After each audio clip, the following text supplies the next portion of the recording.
Welcome, good hunter. Tonight, we embark on a journey through the fog-shrouded streets of Yharnam, where Victorian architecture meets cosmic horror, where beast and human blur together under the pale light of a blood-drunk moon. There exists a mystery so fundamental to Bloodborne's narrative that it serves as both the game's primary objective and its deepest enigma. From the very first moment we awaken in Iosefka's clinic to our potential ascension as an infant Great One, one phrase guides our journey through madness and revelation: seek Paleblood to transcend the hunt. But what exactly is Paleblood? This question has consumed the Bloodborne community for nearly a decade, spawning countless theories, interpretations, and passionate debates. Tonight we delve deep into this central mystery, examining every clue, every reference, and every possible interpretation to understand the true nature of this elusive concept that drives our hunter's terrible quest. The mystery begins innocuously enough. When we first encounter the term Paleblood, it appears in the opening moments of the game.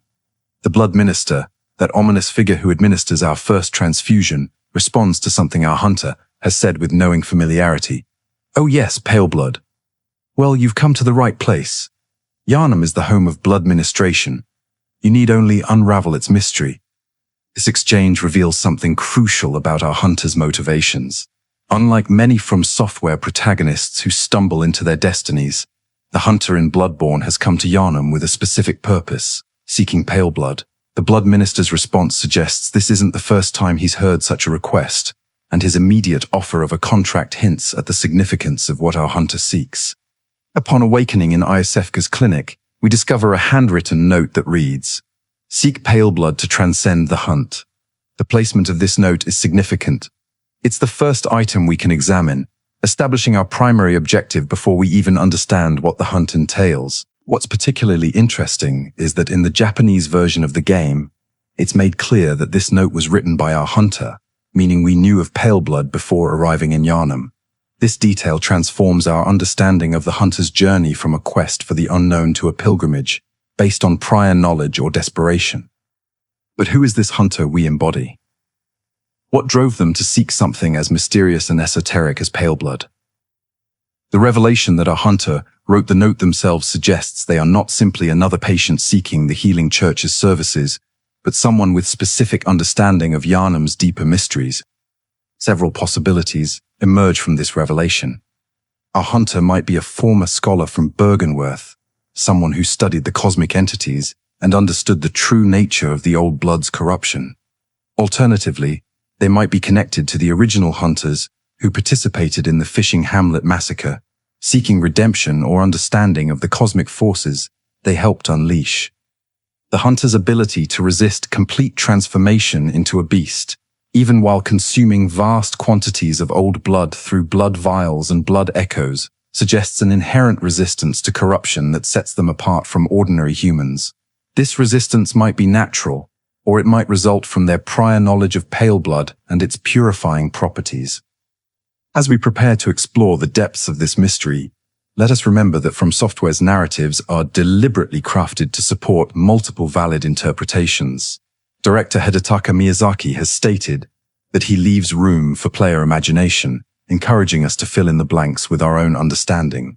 The ambiguity is not a failure of storytelling, but a deliberate artistic choice that makes each player's journey uniquely meaningful. Tonight, we will examine every reference to Paleblood, explore the historical and cosmic context that gives rise to this mystery, and consider the multiple interpretations that scholars have developed over the years. We will trace the connections between Paleblood and the Moon Presence, examine its relationship to the purification of blood, and consider how it fits into the broader themes of transcendence and transformation that define Bloodborne's narrative. So settle in, good hunter. Let the mystery wash over you like the fog that perpetually shrouds Yharnam's streets. Allow yourself to drift between waking and dreaming, between human understanding and cosmic awareness, as we unravel the truth or truths of Paleblood's identity. To understand Paleblood, we must first examine the world that created the need for it. The tale begins not in the Victorian streets of Yharnam, but in the ancient halls of Bergenworth College, where scholars pursued forbidden knowledge in the depths of the Pthumerian labyrinths beneath the earth. It was here that Master Willem and his colleagues made the discovery that would reshape human civilization. The old blood. This ancient substance, found in the ruins of the Pthumerian civilization, carried within it properties that seemed miraculous. It could heal the sick, extend life, and grant visions of realities beyond human comprehension. But with this power came a terrible price that would only become apparent as the decades passed. Master Willem understood something fundamental about the nature of cosmic knowledge. His famous declaration, "We are born of the blood, made men by the blood, undone by the blood," reflects his awareness that the old blood was not simply a medical tool, but a transformative substance that would fundamentally alter those who consumed it. Willem's research focused on achieving what he called eyes on the inside, a metaphor for expanding human consciousness to comprehend the alien intelligence of the Great Ones. He believed that humanity's evolution required intellectual and spiritual development rather than physical transformation through blood. His approach emphasized meditation, study, and the gradual accumulation of cosmic knowledge. However, Willem's student, Lawrence, disagreed with this cautious approach. Where Willem saw danger in rapid transformation, Lawrence saw opportunity. He broke with his master and founded the Healing Church, built entirely around the transformative power of the old blood. Blood ministration became both sacrament and medicine, promising healing and transcendence to those who partook. The Healing Church's doctrine spread rapidly through Yharnam and beyond. The sick and dying flocked to the city, seeking the miraculous cures that blood ministration provided. For a time, it seemed that Lawrence had discovered the key to human advancement, proving Willem's caution unnecessary. But the old blood carried within it the essence of beings so alien and incomprehensible that human minds could barely process their existence. The Great Ones. These cosmic entities exist on a plane of reality fundamentally different from our own, and their influence on human consciousness proved catastrophic for those unprepared to receive it. As the Healing Church grew in power and influence, corruption festered within its ranks. Members began to transform into the very beasts they claimed to heal. The transformation was gradual. At first, increased aggression, bestial behavior, physical changes that could be hidden beneath robes and masks. But eventually, the corruption could no longer be concealed. The city of Yharnam became a hunting ground where the line between human and monster grew increasingly thin. The church established the workshops, training hunters to eliminate the beasts that resulted from their own blood ministration practices. This created a terrible cycle. The church created beasts through their healing practices, then trained hunters to eliminate these beasts, all while insisting that the old blood remained humanity's salvation. Father Gascoigne represents this tragedy perfectly. A hunter of the church, dedicated to protecting others from the beast scourge, he eventually succumbed to the very corruption he fought against. His transformation occurred gradually, his mind deteriorating as the beast within gained strength, until finally he lost himself completely to bloodlust and madness. Vicar Amelia, the church's highest spiritual leader, demonstrates that even faith and dedication could not protect against the old blood's corrupting influence. During our encounter with her, she transforms before our eyes, her prayers to the old blood continuing even as she becomes the very monster the church claimed to prevent. The Healing Church's response to this crisis reveals their fundamental delusion. Rather than acknowledging that the old blood itself was the source of corruption, they created increasingly elaborate explanations and solutions. They established the choir, an elite group seeking communion with the Great Ones to gain deeper understanding. They created the School of Mensis, which attempted to contact Great Ones directly through elaborate rituals. They developed the blood-drunk hunters, elite warriors specifically trained to combat the most dangerous beasts. But all of these efforts failed to address the fundamental problem. The old blood could not be controlled or purified through institutional means. It was inherently transformative, and transformation always carried the risk of corruption. It was in this context of societal collapse and cosmic horror that the concept of Paleblood emerged, not merely as a substance, but as a symbol of something beyond the corruption that had consumed everything else. Paleblood represented the possibility of blood that could heal without corrupting, knowledge that could enlighten without maddening, transformation that could elevate without destroying. The pale color itself carries significance. In a world dominated by the deep crimson of corrupted blood, the dark red of beast transformation, and the black blood of the most far-gone victims, paleness suggests something fundamentally different. It suggests blood that has been drained, purified, or separated from the entities that normally inhabit it. Consider the visual language of Bloodborne's world. Everything in Yharnam is stained with blood: the streets, the buildings, the clothing of its inhabitants. This omnipresent crimson creates an atmosphere of inescapable corruption. Against this backdrop, anything pale stands out as fundamentally different, as representing an alternative to the prevailing decay. The Great Ones themselves bear responsibility for this crisis, though their motivations remain largely inscrutable. These cosmic entities operate according to logic so alien that human minds struggle to comprehend their goals. Yet certain patterns emerge from careful observation of their actions and influence. The consistent theme among Great Ones is their desire to produce offspring. As the game tells us, every Great One loses its child and then yearns for a surrogate. This loss drives much of their interaction with humanity. They seek human surrogates to bear their children, but these pregnancies inevitably end in tragedy, producing infant Great Ones that die shortly after birth. The old blood serves as the medium through which Great Ones attempt to bridge the gap between their cosmic existence and material reality. By introducing their essence into human bloodstreams, they create the possibility of communion, reproduction, and perhaps even mutual understanding. But the human body and mind were not designed to accommodate such alien presences, resulting in the catastrophic transformations we witness throughout Yharnam. This historical context reveals why Paleblood became such a crucial concept. In a world where blood has become synonymous with corruption and transformation has become synonymous with losing one's humanity, Paleblood represents hope. It suggests the possibility of achieving cosmic awareness without madness, transcendence without corruption, healing without transformation into monsters. Our hunter arrives in Yharnam, already seeking this elusive substance or state. They come not as another desperate patient seeking the church's services, but as someone who understands that Paleblood offers an alternative to the failed approaches that have destroyed Yharnam's population. The hunter's quest becomes a race against time and corruption. Can they find Paleblood and achieve transcendence before they too succumb to the beast within?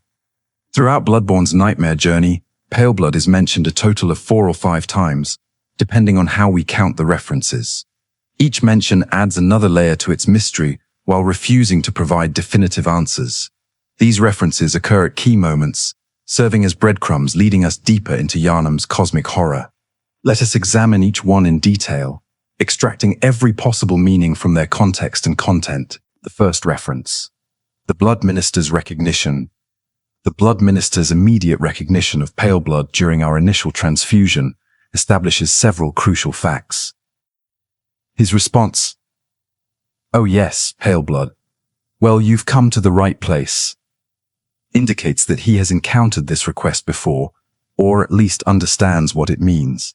This familiarity suggests that seeking Paleblood is not unprecedented, that other hunters or pilgrims have come to Yharnam with similar goals. The Blood Minister's confident assertion that Yharnam is the right place for such a search establishes the city as ground zero for whatever Paleblood represents. Whether it's a substance to be found, an entity to be confronted, or a state to be achieved, Yharnam contains the necessary elements for success. His immediate offer of a blood contract, noting that most blood ministers don't do this, suggests that seeking Paleblood places our hunter in a special category. The contract binds us to the hunt, but it also grants access to the hunter's dream and the benefits of blood ministration. The blood minister seems to understand that achieving Paleblood requires transformation. We cannot seek what we came for while remaining entirely human. This first reference establishes a crucial framework. Paleblood is known to certain individuals within Yharnam's medical establishment. It can be found or achieved within the city, and pursuing it requires entering into a blood contract that fundamentally changes our nature. The second reference. Gilbert's ignorance. Our conversation with Gilbert, the sickly outsider encountered through a window in central Yharnam, provides important contrast to the blood minister's knowledge. When asked about pale blood, Gilbert responds with genuine confusion. Pale blood, you say? Never heard of it. But if it's blood you're interested in, you should try the Healing Church. Lay walla comfort. Away convalg. But if it's blood you're interested in, you should try the film in church.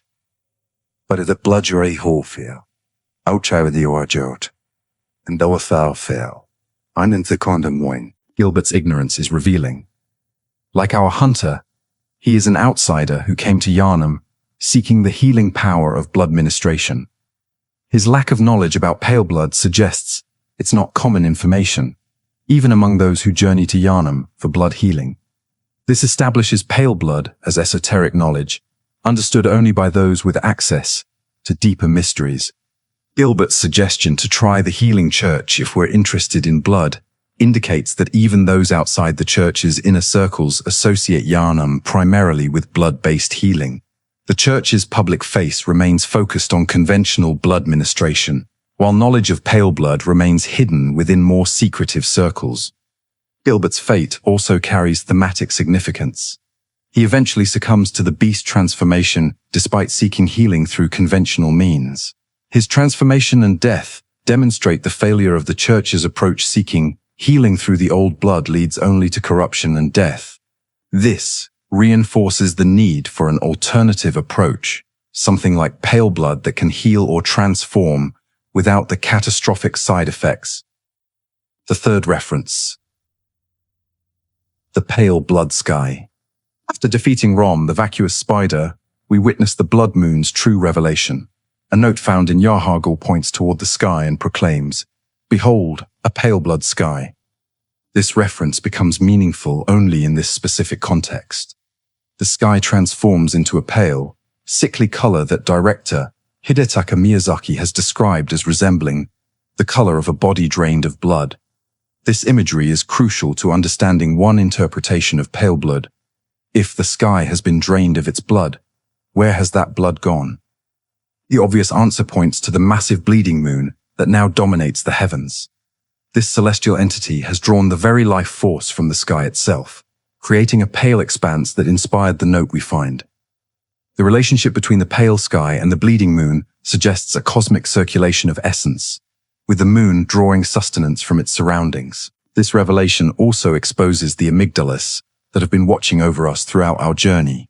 These lesser great ones cling to buildings and loom over streets, their presence now undeniably visible where before they existed only as a source of madness-inducing insight. The revelation that they have been present all along adds retrospective horror to every location we've visited. The pale sky represents a space from which something vital has been removed.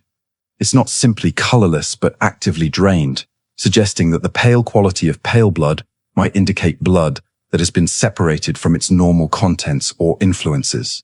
The sky's transformation parallels what pale blood might represent in human terms blood that has been purified or emptied of corrupting elements. The fourth reference. The moon presence connection. The most significant clue to pale blood's identity comes from a note found in the lecture building on the second floor. This cryptic message reads, "The nameless moon presence beckoned by Lawrence and his associates, pale blood." This direct connection between pale blood and the moon presence represents the strongest evidence for interpreting pale blood as referring to this specific Great One. The note explicitly links the two concepts, suggesting they may be different names for the same entity. The moon presence, also known as flora in item descriptions, represents one of the most compelling interpretations of what pale blood actually is. This Great One created the hunter's dream and bound Gehrman to eternal servitude within it, using the space as a mechanism to recruit and train hunters for purposes that remain partially unclear. The note's mention of Lawrence is particularly significant. As the founder of the Healing Church and Willem's former student, Lawrence represents the bridge between academic research and practical application of cosmic knowledge.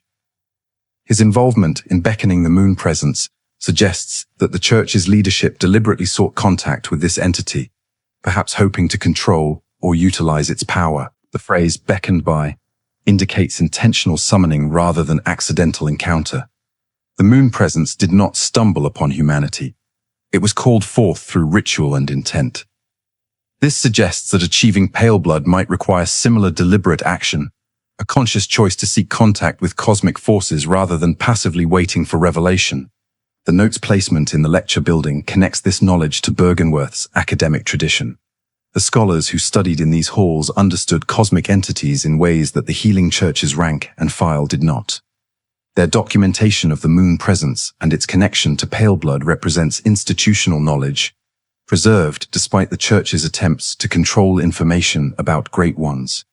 Some interpretations suggest there may be additional references to Paleblood in Bergenworth itself, though this is debated among scholars. What remains clear is that the academic institution that first discovered the old blood also documented the moon presence's connection to Paleblood, suggesting this knowledge has ancient scholarly roots. These references, when examined together, create a complex picture of Paleblood's nature. It's known to certain individuals within Yharnam's medical and academic establishments, but remains secret from common pilgrims seeking healing. It's associated with the sky's transformation after Rom's defeat, suggesting cosmic or celestial significance.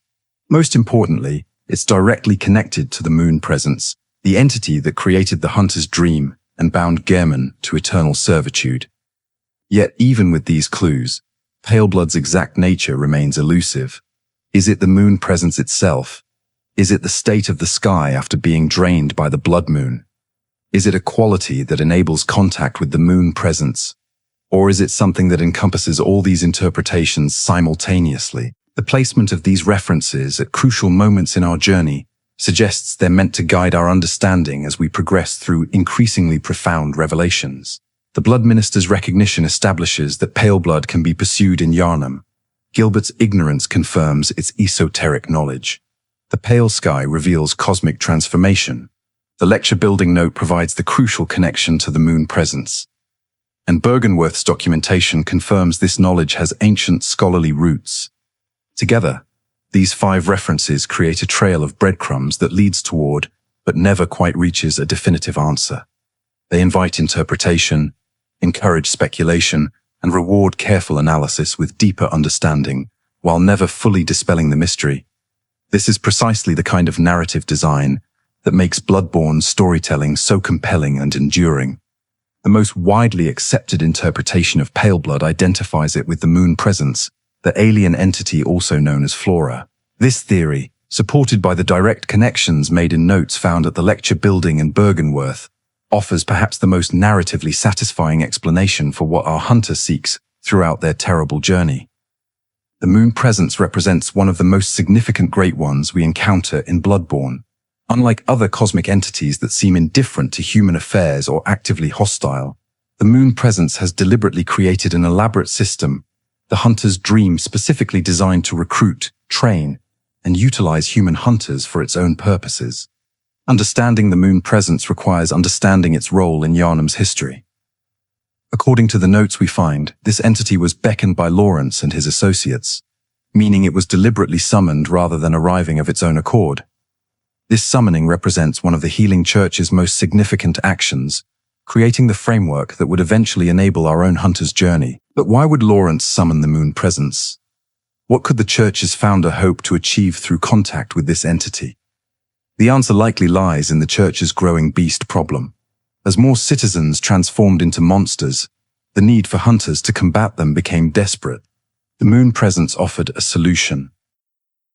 An eternal hunting ground where warriors could be trained and resurrected indefinitely, creating a renewable supply of beast slayers. The hunter's dream serves as this training ground and resurrection mechanism. When we die in the waking world, we awaken in the dream, our injuries healed and our resolve restored. This allows us to face dangers that would kill ordinary humans repeatedly, learning from each failure until we achieve success. Without this mechanism, the hunt would be impossible for most people. The beasts and cosmic horrors of Yharnam would simply overwhelm individual hunters. Gehrman, the first hunter, serves as the dream's primary inhabitant and our mentor figure, but his role is more complicated than simple teacher. He is bound to the dream, unable to leave even as he yearns for release from his eternal servitude. When we finally confront him in the game's normal ending, he offers to free us from the dream, preventing us from suffering his fate of eternal imprisonment. But if we refuse Gehrman's offer and defeat him in combat, the moon presence itself manifests, revealing the true power behind the hunter's dream. This entity has been using Gehrman as its agent, and now that we've removed him, it must either bind us as a new servant or eliminate us entirely. The moon presence's appearance is striking and alien. Its pale, emaciated form seems almost delicate, yet it radiates cosmic power that marks it as fundamentally different from material beings. The creature moves with unsettling grace, its attacks incomprehensible to normal perception, visible only through their effects, as they tear through space itself. This is where the connection to Paleblood becomes most explicit. The moon presence emerges from the pale moon that dominates the sky after Rom's defeat. Its form appears bloodless, with skin the color of something drained of vital essence. If we interpret Paleblood as referring to this entity, then seeking Paleblood means seeking direct contact with the moon presence itself. The game's true ending supports this interpretation. If we've consumed 1/3 of umbilical cord items, granting us sufficient insight to resist the moon presence's initial attempt to bind us, we can fight and defeat this cosmic entity. Upon its defeat, we don't simply escape or replace Gehrman, we transcend humanity entirely, transforming into an infant Great One ourselves. This transformation represents the ultimate achievement of our quest to seek Paleblood to transcend the hunt. We found Paleblood, the moon presence, confronted it directly, proven ourselves worthy through victory, and achieved transcendence as a result. The hunt is transcended not through escape, but through evolution into something beyond human limitations. But the moon presence theory raises important questions about the entity's motivations and methods. Why does it need human hunters? What purpose does the endless hunt serve beyond simply eliminating beasts? The answer might lie in understanding the cosmic politics between different Great Ones. Throughout our journey, we encounter or learn about several Great Ones. Ebrietas in the Upper Cathedral Ward, Murgo whose cry echoes through the nightmare of Mensis, the Orphan of Kos in the fishing hamlet, and others. These entities exist in various states of power and influence over the material world. The moon presence's use of hunters might represent its strategy for managing competitors. Consider the entities we eliminate during our hunt. Rom the vacuous spider was hiding the blood moon's influence, perhaps protecting humanity from cosmic awareness we weren't ready to handle. By killing Rom, we advance the moon presence's agenda of revealing cosmic reality. Murgo's wet nurse serves as guardian for Murgo, child of the Pthumerian queen, and potentially a rival to the moon presence. By eliminating this guardian and silencing Murgo's cry, we again advance the moon presence's interests. This pattern suggests that the moon presence uses hunters as tools to eliminate competitors and obstacles to its influence over the material world. We're not simply hunting beasts to protect humanity, we're pawns in a cosmic game whose rules we barely comprehend, serving the moon presence's agenda whether we understand it or not. The umbilical cords required to achieve the true ending take on new significance in this context. These remnants of failed pregnancies between humans and Great Ones represent attempts at cosmic reproduction, the union of mortal and divine consciousness. By consuming 3 of them, we accumulate enough cosmic essence to resist being used as a simple tool. The moon presence's attempt to bind us after Gehrman's defeat represents its default approach. Replace the old servant with a new one, maintaining the system indefinitely. But if we resist through superior insight, the moon presence must confront us directly. Our victory doesn't anger or offend it, instead. The entity seems to recognize that we've achieved something remarkable, transcendence through our own efforts, rather than through its design. Our transformation into an infant Great One represents birth rather than destruction. The moon presence doesn't kill us for defying it. It witnesses and perhaps even facilitates our evolution into something new. The doll's care for our infant form suggests that this outcome was always a possibility, perhaps even the moon presence's true goal all along. This interpretation transforms the moon presence from antagonist into cosmic architect. It created the hunter's dream, not merely to generate beast slayers, but to identify and nurture humans capable of achieving transcendence. The hunt serves as a crucible, burning away weakness and corruption until only the strongest, wisest, and most worthy remain, those capable of becoming great ones themselves. If Paleblood refers to the moon presence, then seeking it represents humanity's attempt to engage with cosmic forces on a more equal footing, rather than being passive victims of the old blood's corruption or the church's failed experiments. Hunters who seek Paleblood actively pursue contact with a great one, hoping to achieve understanding and transcendence through direct confrontation. The pale quality of the moon presence, its bloodless appearance, its connection to the drained sky, its otherworldly presence, all support interpreting it as Paleblood. It represents blood that has transcended normal limitations, becoming something pure and cosmic rather than corrupted and material. Yet even this seemingly straightforward interpretation admits complexity. The moon presence might be Paleblood, but what does that really mean? Is the entity itself composed of pale blood? Is it named Paleblood in some cosmic language we cannot speak? Or does Paleblood refer to the relationship between the moon presence and humanity, the medium through which we can safely contact this entity without being destroyed? The notes connecting Paleblood to the moon presence never quite say, Paleblood is the moon presence. They connect the concepts, associate them, place them in proximity, but maintain just enough ambiguity to prevent absolute certainty. This deliberate vagueness allows for alternative interpretations while making the moon presence theory the most strongly supported by direct textual evidence. While the moon presence theory offers perhaps the most narratively satisfying explanation for Paleblood's identity, another interpretation deserves serious consideration. The idea that Paleblood represents blood that has been purified, cleansed of the cosmic corruption that defines the old blood and leads to beast transformation. This purification theory treats Paleblood not as a specific entity or substance to be found, but as a state of blood that has been achieved through the removal of corrupting influences. The pale color becomes significant not as identifying a particular being, but as indicating the absence of the deep crimson corruption that characterizes the old blood. To understand this interpretation, we must examine what the old blood represents and why it corrupts. The substance discovered in Pthumerian ruins carries within it the essence of great ones, their consciousness, their power, their alien nature compressed into material form that humans can consume and integrate into their biology. But human bodies and minds were not designed to accommodate such alien presences.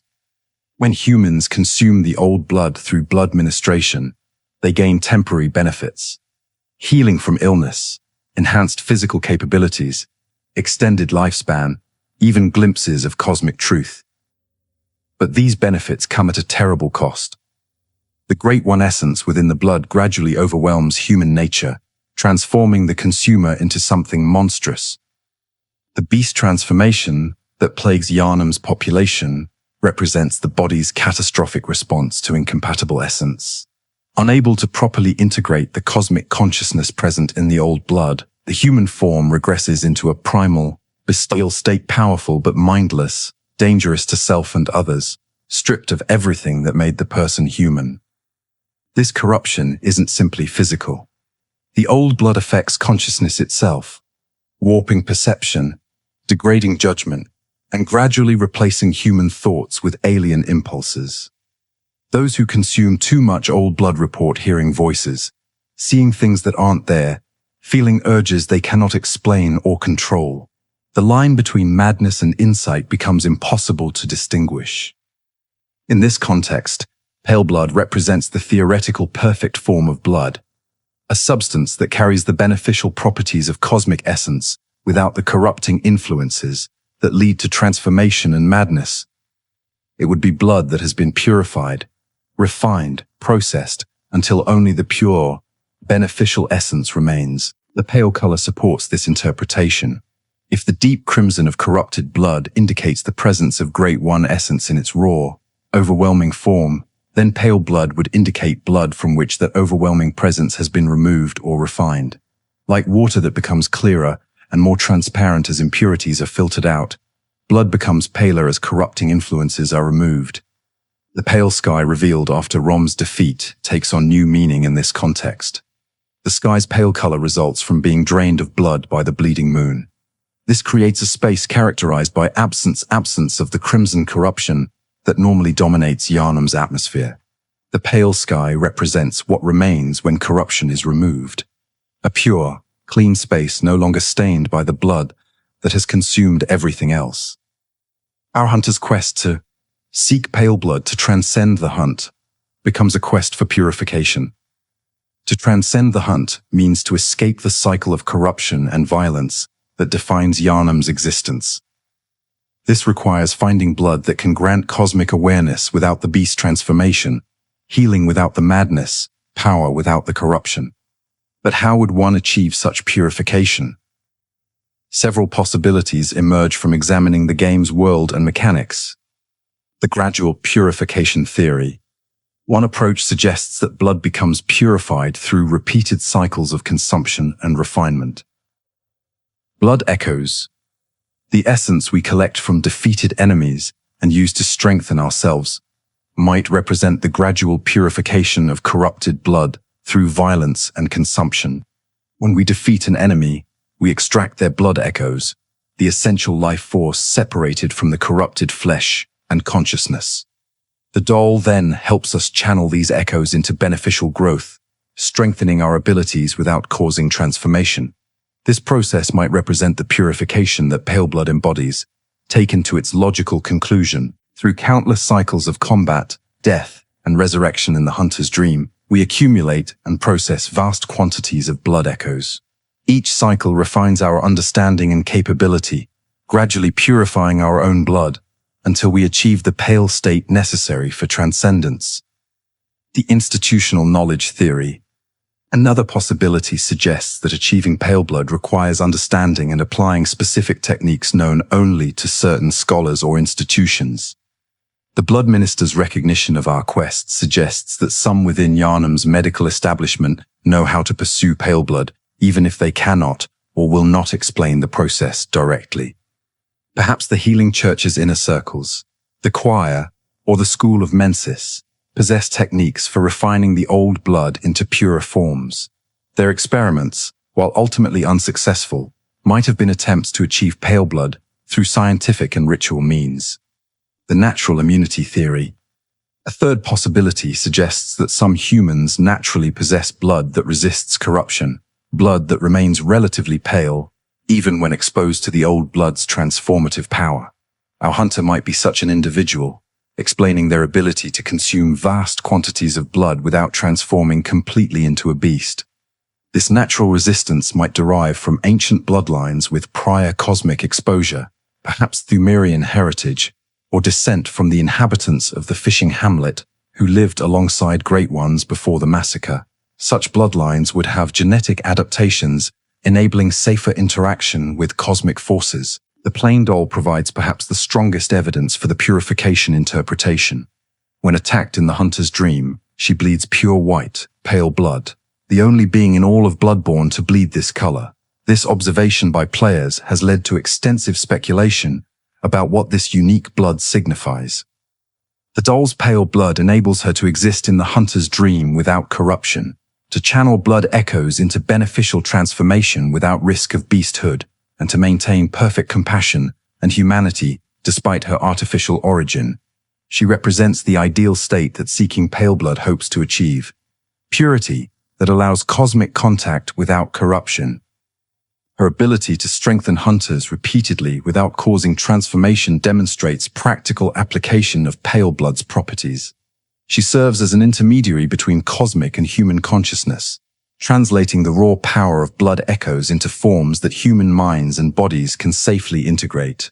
When we consider the doll's prayers to Flora, the moon presence, for our protection, we see how purification and cosmic contact interrelate. Her pale blood doesn't isolate her from Great Ones. It enables safe communication with them.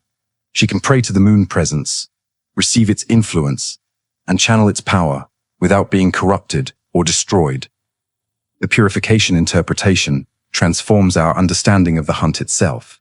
Rather than simply eliminating corrupted entities, we're engaged in a process of extracting and refining essence. Each enemy we defeat represents an opportunity to separate pure blood echoes from corrupted flesh, gradually accumulating the purified substance necessary for transcendence. This reading also explains why the hunt must be transcended rather than simply completed. The hunt generates blood echoes through violence, but violence alone cannot achieve final purification. At some point, the hunter must stop accumulating power through combat and instead integrate what they've gathered, achieving the transformation that Paleblood represents. The three endings of Bloodborne take on new significance in this context. Accepting Gehrman's mercy means abandoning the purification process before completion, returning to the waking world with some blood echoes but not enough to achieve true Paleblood. Replacing Gehrman means continuing the hunt indefinitely, helping others purify their blood, but never completing our own transcendence. Only by consuming the umbilical cords and defeating the moon presence do we achieve sufficient purification to transcend into a great one. Yet the purification theory also raises difficult questions. If Paleblood simply means purified blood, why is the term so mysterious and esoteric? Why doesn't the healing church, with all its resources and expertise, simply develop purification techniques? Why does seeking Paleblood require coming to Yharnam specifically rather than developing these techniques elsewhere? The answers might lie in understanding that purification isn't a simple technical process, but requires specific cosmic conditions present only in Yharnam. The city's proximity to Pthumerian ruins, its concentration of old blood, its overlap with nightmare dimensions, and the moon presence's influence through the hunter's dream, all these factors create conditions where blood purification becomes possible through means that wouldn't work elsewhere. To truly understand Paleblood, we must examine the fundamental role that blood plays in Bloodborne's cosmology. Blood isn't simply a biological fluid or a medical treatment.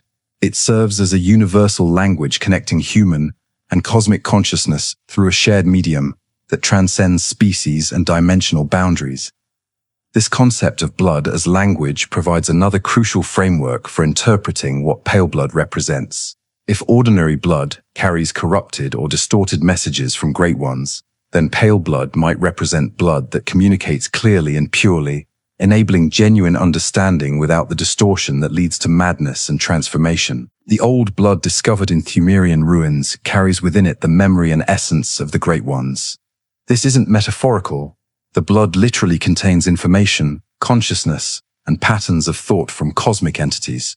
When humans consume this blood, they're not just ingesting a physical substance. They're downloading alien consciousness directly into their nervous systems. Different types of blood convey different types of information and power. Corrupted blood, the blood that transforms humans into beasts, carries messages of hunger, violence, and primal instinct. It overwhelms human consciousness with bestial urges, reducing complex thought to simple drives. The deep red color indicates heavy concentration of raw, unprocessed cosmic essence that human minds cannot properly interpret. Refined blood. The blood used by the healing church attempts to filter and process these messages while preserving transformative power. Church doctors developed techniques for experimentally backed blood ministration, suggesting they understood blood required processing before safe consumption. However, their refinement techniques proved inadequate. The blood still corrupted over time, simply taking longer to cause transformation. Kin blood. Those who transform into kin rather than beasts experience a different form of corrupted communication. Kin retain more intelligence than beasts but lose essential humanity, becoming servants to cosmic entities rather than maintaining independent consciousness. Their pale, slimy appearance suggests different processing of blood messages, intellectual corruption, rather than physical degradation. Paleblood. In this framework, Paleblood represents blood that communicates clearly without corruption. The pale color suggests information so pure and refined that it appears colorless compared to the dark, heavily encoded messages in corrupted blood. It's blood that enables genuine understanding rather than overwhelming or distorting consciousness. The process of blood communication can be understood through examining what happens during blood ministration. When someone receives a transfusion of old blood, they experience several stages. First, immediate effects. Healing of injuries, surge of strength, feelings of euphoria or clarity.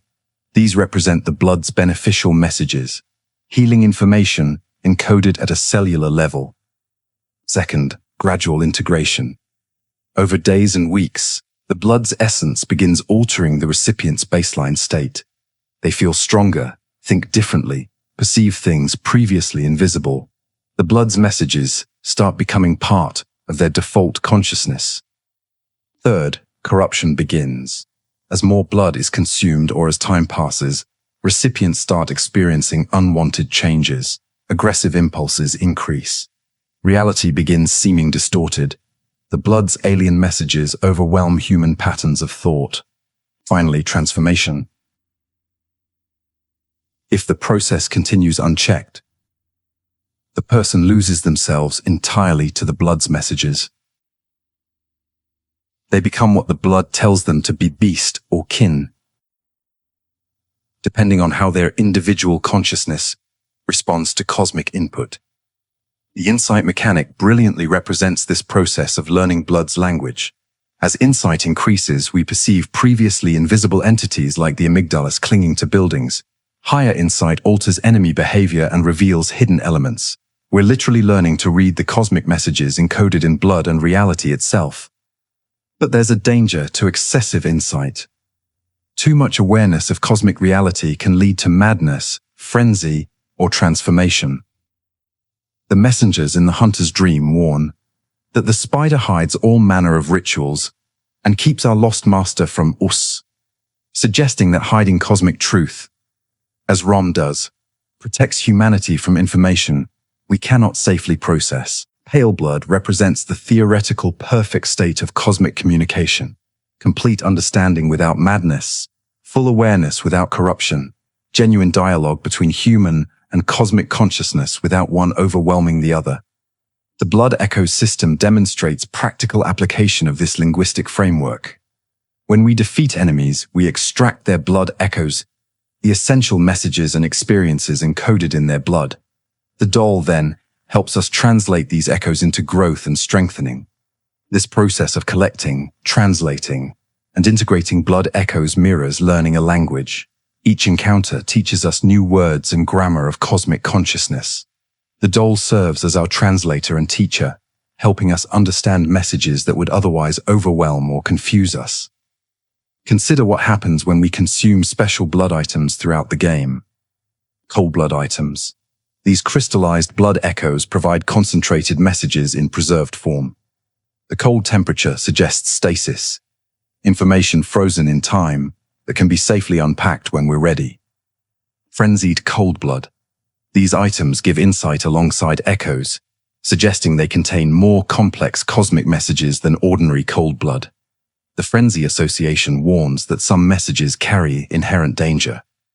Blood vials. These provide healing without permanent change, suggesting they contain simple biological messages: repair damage, restore health. The fact that we can carry and use them safely indicates they contain minimal cosmic essence. Communion and corruption runes. These special runes alter how our blood receives and processes messages, increasing capacity for blood vials or bullets. They're like software updates that optimize our blood's communication capabilities. The Great Ones themselves communicate primarily through blood. They cannot speak human languages or use conventional communication methods. Blood serves as their primary medium for interaction with material reality. Odon, this formless Great One, exists only as blood and voice. Blood is Odin's language and substance simultaneously. The entity communicates through blood, influences through blood, reproduces through blood. Understanding Odin requires understanding blood as communication medium. Ergo, the infant Great One's cry that echoes through the nightmare of Mensis represents another form of blood communication. The cry doesn't transmit through air but through blood consciousness. Those with sufficient insight hear it regardless of physical location. Moon presence. This entity's primary communication method appears to be through the hunter's dream and the doll. It uses the dream as a communication interface and the doll as a translator, enabling indirect dialogue with hunters without direct overwhelming contact. The Pthumerian civilization's relationship with blood provides historical context for understanding blood as language. These ancient people developed sophisticated techniques for cosmic communication through blood.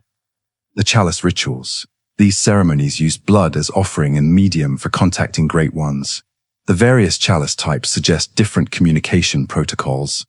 Some for general contact, others for specific entities or purposes. Blood gems. The Pthumerians discovered how to crystallize specific blood messages into gems that could be installed in weapons. Each gem contains encoded instructions. Strike with fire, channel cosmic power, inflict poison. These represent sophisticated blood-based programming. Bloodletting beast. This creature's very name suggests Pthumerian understanding of blood's communicative role. The ritual bleeding it performs might have served as form of cosmic messaging, letting blood speak through its flow and patterns. In this linguistic framework, seeking Paleblood becomes quest for perfect communication with cosmic reality. Our hunter seeks blood that can clearly articulate cosmic truth without the distortion, corruption, or overwhelming force that characterizes normal blood messages. The pale color takes on new meaning as representing clarity and purity of communication. Just as clear water transmits light without distortion, while muddy water blocks and scatters it, pale blood transmits cosmic messages without the distortion that corrupts recipients. The process of transcending the hunt requires learning blood's language sufficiently to communicate directly with great ones. The umbilical cords we consume represent advanced lessons in this language. Each cord teaches us new vocabulary and concepts that ordinary blood cannot convey. When we finally confront the moon presence after consuming 3 cords, we've achieved sufficient fluency in blood's language to resist its attempt at simple binding. We can speak back to it in cosmic terms it respects. Our victory and subsequent transcendence represent achieving perfect bilingualism. We can communicate fluently in both human and cosmic languages without losing ourselves to either. The plain doll's unique pale blood provides perhaps the most concrete evidence for understanding what pale blood represents and how it functions. By examining the doll's nature, creation, and role within the hunter's dream, we can extract crucial insights into the mystery we're pursuing. The doll was created by Gehrman, the first hunter, in the image of Lady Maria, a hunter he admired who served under his tutelage. But the doll began as simply that, a doll, an inanimate object crafted with care but lacking life or consciousness. Gehrman's feelings for Maria drove him to create this replica, seeking companionship in his isolation. The transformation from object to living being occurred through cosmic intervention. Based on evidence from the abandoned workshop, an umbilical cord was used in a ritual that drew the moon presence's attention. The umbilical cord found there specifically precipitated the encounter with the pale moon, which beckoned the hunters and conceived the hunter's dream. This suggests the entity breathed life into Gehrman's creation, granting the doll consciousness, mobility, and purpose. When attacked, the doll bleeds pure white blood, the only being in all of Bloodborne to exhibit this trait. Kin enemies bleed pale amber serum, great ones and humans bleed red, but the doll's blood is uniquely white. This observation has led many to connect her directly to the concept of pale blood we're seeking throughout the game. What properties does this pale blood grant the doll? Based on what we observe. Immunity to corruption. Despite existing in the hunter's dream, a space directly connected to cosmic forces and the moon presence itself, the doll never becomes corrupted or transformed. She maintains perfect stability of form and consciousness, regardless of how much cosmic influence surrounds her. Channeling capability. The doll can receive blood echoes from hunters and channel them into beneficial transformation without any risk of beasthood or madness. She processes cosmic essence that would destroy ordinary humans, translating it into forms that strengthen rather than corrupt. Emotional development. Over the course of the game, the doll appears to develop genuine emotions and attachments. She cares for the hunter, acknowledges Gehrman's suffering, and gradually acquires what could be interpreted as a human heart. Her pale blood seems to allow emotional growth without the instability that plagues ordinary humans exposed to cosmic forces. Cosmic communication. The doll can pray directly to Flora, the moon presence, and appears to receive responses or guidance. Her dialogue suggests she prays, "O Flora, of the moon, of the dream. O little ones, O fleeting will of the ancients. Let the hunter be safe. Let them find comfort. Let them find comfort." She serves as intermediary between hunters and the cosmic entity that gave her life, facilitating communication that would otherwise be impossible or dangerous. Maintenance of purpose. Unlike Gehrman, who suffers from his eternal servitude, the doll appears content with her role. Her pale blood might enable her to serve the moon presence's purpose without the psychological degradation that afflicts humans forced into similar service. The doll's appearance provides visual cues about pale blood's nature. Her skin possesses porcelain-like quality pale, smooth, perfect in its artificial way. This paleness doesn't suggest sickness or death, but rather purity and perfection. She represents an idealized form, unmarked by corruption or decay. Her clothing reinforces this imagery: clean, well-maintained, primarily consisting of pale colors that match her complexion. In a world where almost everyone is stained with blood and grime, the doll's cleanliness stands out as supernatural. She exists apart from the corruption that permeates everything else in Yharnam. The doll's dialogue throughout the game provides insights into her understanding of the hunt and transcendence. When we first meet her, she says, "Good hunter, you have come. Hunters have told me about the church, about the gods and their love. But do the gods love their creations? I am a doll created by you humans. Would you ever think to love me? Of course, I do love you. Isn't that how you've made me?" This speech reveals her awareness of the relationship between creators and creations, gods and humans. She understands that love might not flow equally in both directions, that created beings might love their creators without reciprocation. This mirrors the relationship between humans and great ones. We might revere them, but do they truly care for us? Her question, "Would you ever think to love me?" echoes the broader question underlying Bloodborne's narrative. Can genuine connection exist between beings of fundamentally different natures? Can humans and great ones achieve mutual understanding and respect? Or are we doomed to relationships characterized by exploitation and misunderstanding? When we level up through her, she says, "You will die again and again, and you may not remember me, but I will remember you."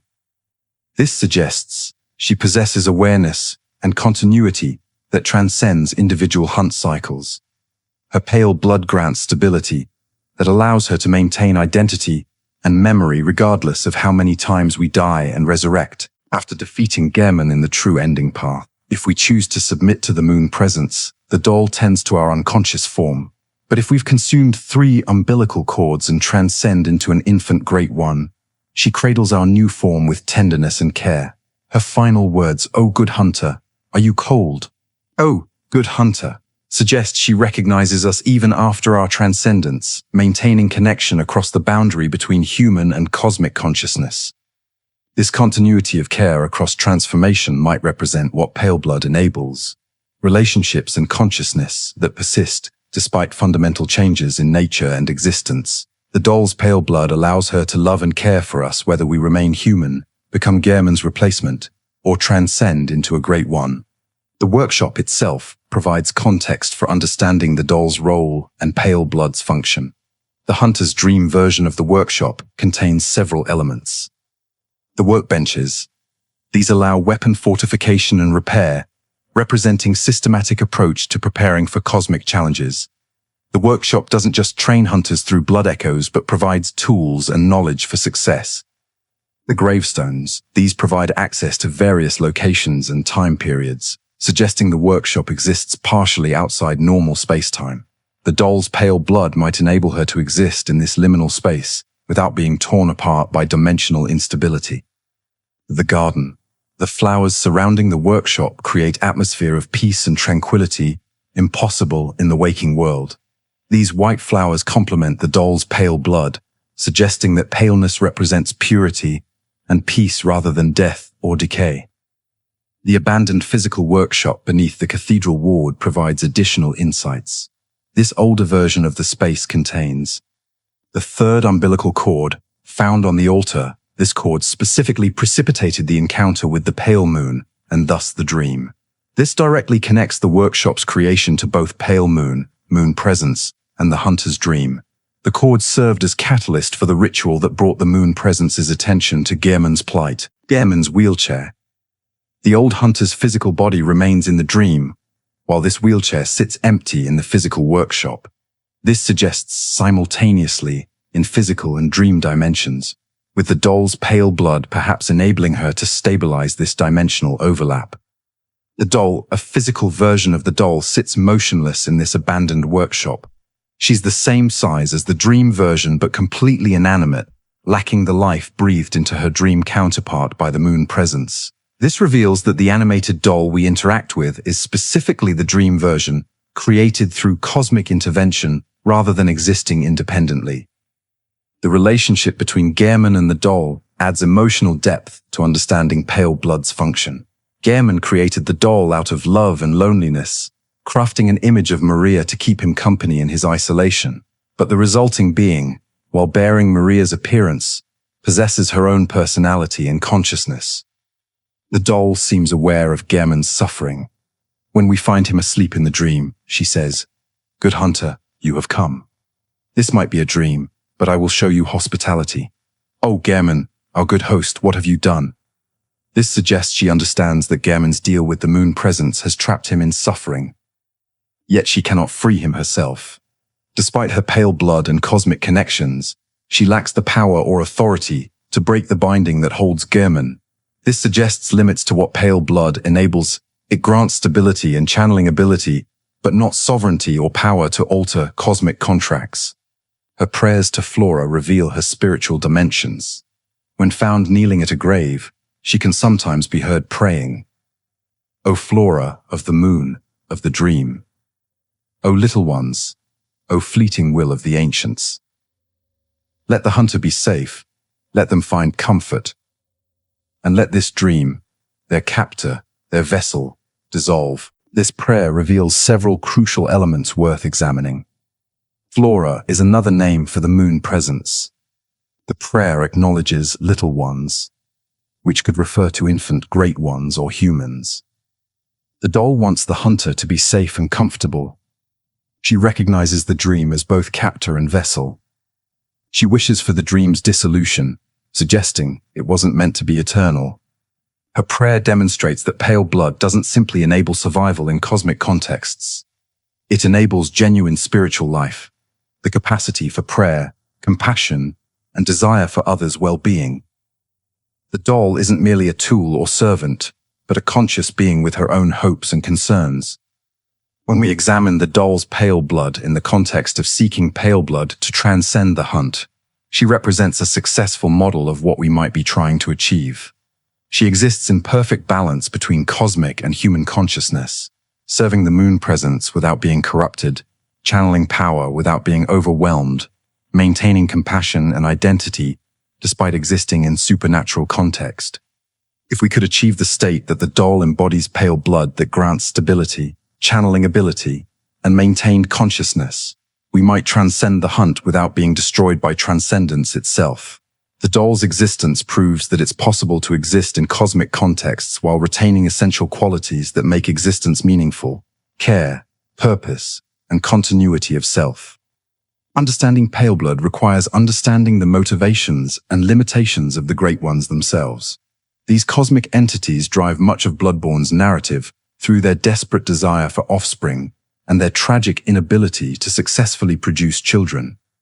Examining their agenda illuminates what Paleblood might represent as potential solution to their cosmic fertility crisis. The game tells us directly, every Great One loses its child and then yearns for a surrogate. This simple statement contains universe-shattering implications. These godlike beings, capable of warping reality and existing across dimensions, all share a common tragedy. They cannot maintain their offspring, whether through miscarriage, stillbirth, or death shortly after birth. Great Ones universally experience parental loss. This grief drives their interaction with humanity. Unable to successfully reproduce among themselves, they seek human surrogates to bear their children. But these attempts inevitably end in tragedy, producing infant great ones that die shortly after birth, continuing the cycle of loss that defines great one existence. Throughout our journey, we encounter evidence of these failed pregnancies. Ariana's child. The woman of pleasure becomes invisibly impregnated by Odon during the blood moon. She carries the child to term and gives birth in Odon Chapel, but the infant great one dies shortly after. We find it alive just long enough to kill it and claim its umbilical cord. This represents the tragedy in microcosm: pregnancy successful, birth successful, but sustained life impossible. Bakai Sefka's experiments. The imposter running the clinic conducts experiments, attempting to elevate humans into kin through forced cosmic exposure. One of these experiments results in pregnancy and birth of an infant great one. Like Ariana's child, it dies shortly after birth, proving that even scientific approach to cosmic reproduction ends in failure. Queen Yharnam and Murgo. The ancient Pthumerian queen bore Murgo after union with Odon. This represents perhaps the most significant human great one pregnancy in history. Yet even this union, which produced a child powerful enough to influence reality from beyond death, ultimately ended in loss. Murgo's cry echoing through the nightmare of Mensis represents eternal infant distress, a child dead yet unable to rest, the orphan of Kos. In the fishing hamlet, we discover the washed-up corpse of Kos, a great one. From her dead body emerges the orphan, born posthumously into a nightmare of rage and suffering. This might be the cruelest example, a child born from its mother's corpse, alive only in nightmare dimension, eternally enraged by the violence visited upon its parent. These failed pregnancies all result in umbilical cords remnants that preserve cosmic essence despite the child's death. Each cord grants insight when consumed, suggesting they contain concentrated knowledge or consciousness from the failed unions. The cords become our key to transcendence, implying that understanding these failures is crucial to achieving success. But why do these pregnancies fail? Several theories emerge. Biological incompatibility. Human bodies might simply be unable to sustain great one offspring.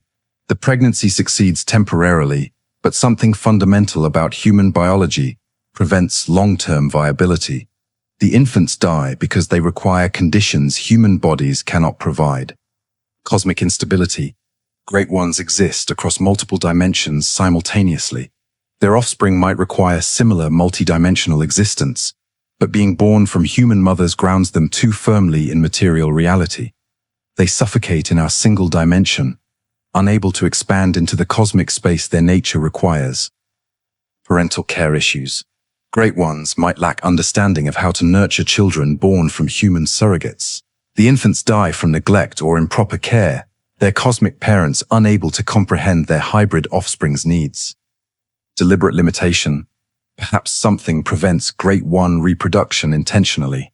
Whether cosmic law, environmental constraint, or action of rival entities, something might actively work against successful great one reproduction, maintaining population control through enforced sterility. The moon presence's true purpose.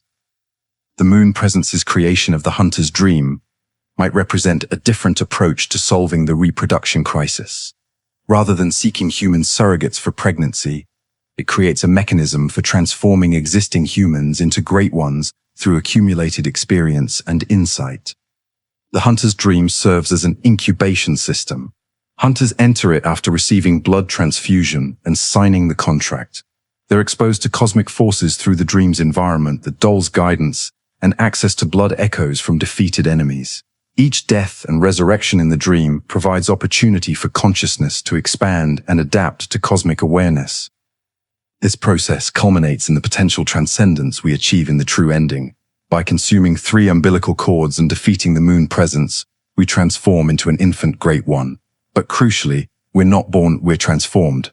We bypass the biological pregnancy that always ends in death, achieving great one status through gradual cosmic exposure and consciousness expansion instead. This might represent the moon presence's solution to the fertility crisis. If direct reproduction fails, perhaps transformation of existing beings offers an alternative. The moon presence creates conditions where humans can evolve into great ones, producing offspring through metamorphosis rather than pregnancy. Our transformation into an infant Great One at the game's end represents the first successful birth we witness. Unlike Ariana's child, fake Iosefka's creation, or even Murgo, we survive our transition into Great One existence. The doll cradles us with clear expectation that we will continue living and growing, not dying shortly after birth. What makes our transcendence successful, where biological pregnancies fail? Gradual adaptation. Instead of sudden birth into existence we cannot handle, we gradually accumulate cosmic awareness through the hunt. Each insight gained represents small adaptation, building tolerance for cosmic consciousness over time. Conscious choice. Unlike infants born without agency, we consciously choose transcendence by consuming the umbilical cords and refusing the moon presence's attempt to bind us. This conscious participation might be crucial to surviving the transformation. Accumulated power. Through countless battles and consumed blood echoes, we've built strength and resilience that typical humans lack. We're not ordinary humans attempting transcendence, but hunters who've proven capability through trial by fire. Proper support. The doll's care provides the nurturing that might be absent from other Great One births. Her pale blood enables her to tend infant Great Ones properly, providing care cosmic parents cannot offer. The moon presence's design. The entire system was specifically created to produce this result. The dream's environmental conditions, the doll's support, the structured progression through increasingly difficult challenges, all designed to create Great One offspring through transformation rather than pregnancy. This interpretation casts Paleblood in new light. If it represents the state necessary for successful transformation into Great One existence, then seeking Paleblood means seeking the conditions that enable survival of transcendence. The pale blood the doll possesses might be what allows her to care for infant Great Ones, and achieving pale blood ourselves might be what allows us to survive as such infants.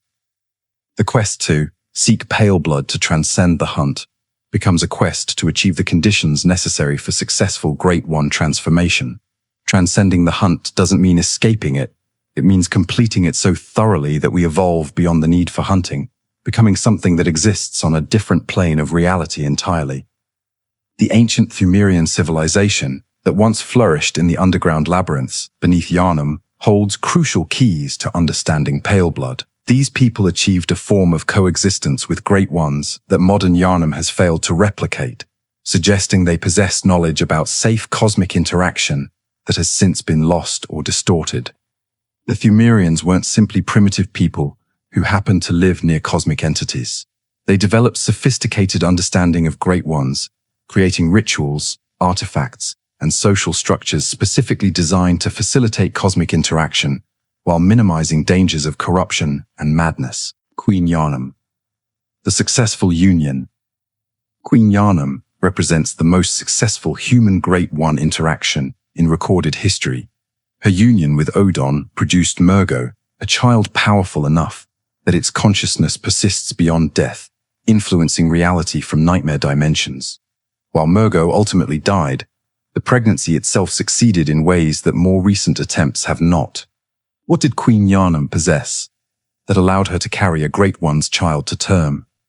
Several possibilities emerge. Pthumerian biology.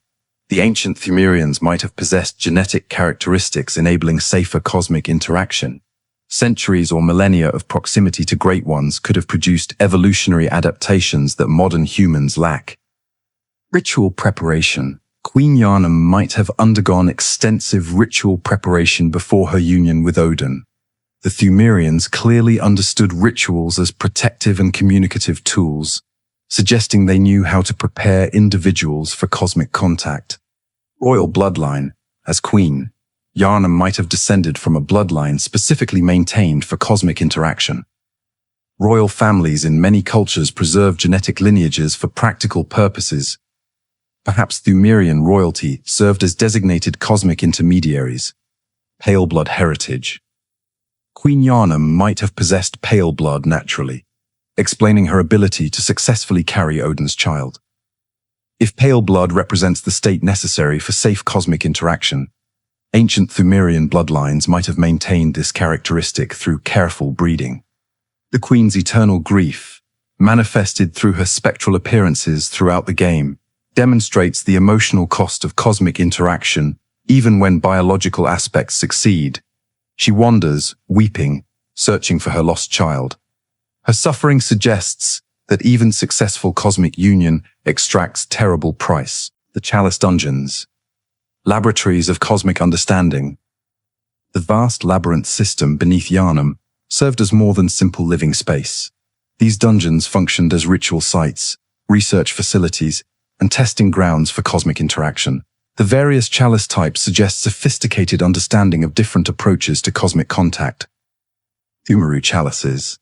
These basic chalices provide access to standard Pthumerian ruins, representing common areas where everyday cosmic interaction occurred. The relative safety of these dungeons suggests the Pthumerians managed routine cosmic exposure effectively. Hintertomb chalices. These provide access to more dangerous areas, suggesting gradated system where different regions served different purposes. Perhaps more advanced ritual work occurred in deeper, more dangerous areas. Lauren chalices. These unique chalices access regions characterized by different cosmic influences. The presence of dark beasts and different architectural styles suggests Lauren represents separate Pthumerian culture or era with distinct approaches to cosmic interaction. Issa's chalices. These chalices access regions showing direct Great One presence. The alien architecture and cosmic entities encountered suggest Is represents locations where Great Ones dwelt alongside Pthumerians, creating overlap zones between material and cosmic reality. The bloodletting beast and ritual practices. The bloodletting beast encountered in deep chalice dungeons provides insights into Pthumerian understanding of blood's role in cosmic communication. This massive creature performs ritualistic bleeding, suggesting Pthumerians recognized that letting blood flow in specific patterns could communicate with or influence cosmic forces. Bloodletting rituals exist in many human cultures for various purposes: religious sacrifice, medical treatment, magical practice.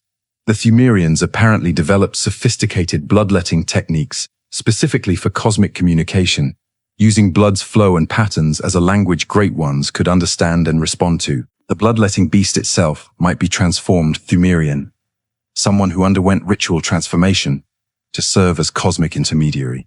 Its massive form and power suggests successful transformation rather than failed corruption, implying Pthumerians achieved controlled transformation that later cultures cannot replicate. Blood gems. Crystallized cosmic knowledge.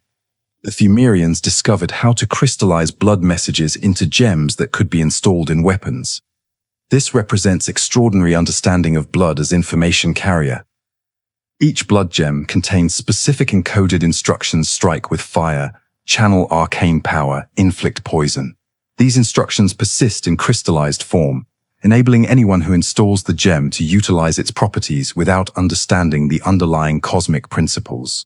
This technology suggests the Pthumerians achieved what modern Yharnam seeks but cannot reach: reliable methods for utilizing cosmic power without risking corruption. The gems provide benefits without requiring direct blood consumption, creating safe interface between human users and cosmic forces. The highest tier blood gems, found only in the deepest dungeons, contain such concentrated cosmic power that they verge on becoming dangerous. Yet even these remain controllable through proper installation, suggesting Pthumerian crafting techniques included safety mechanisms preventing gems from overwhelming users. The Pthumerian descendants. Degraded knowledge. The Pthumerian descendants we encounter in the Chalice dungeons have maintained some connection to their ancient civilization's knowledge, but centuries of isolation have degraded their understanding.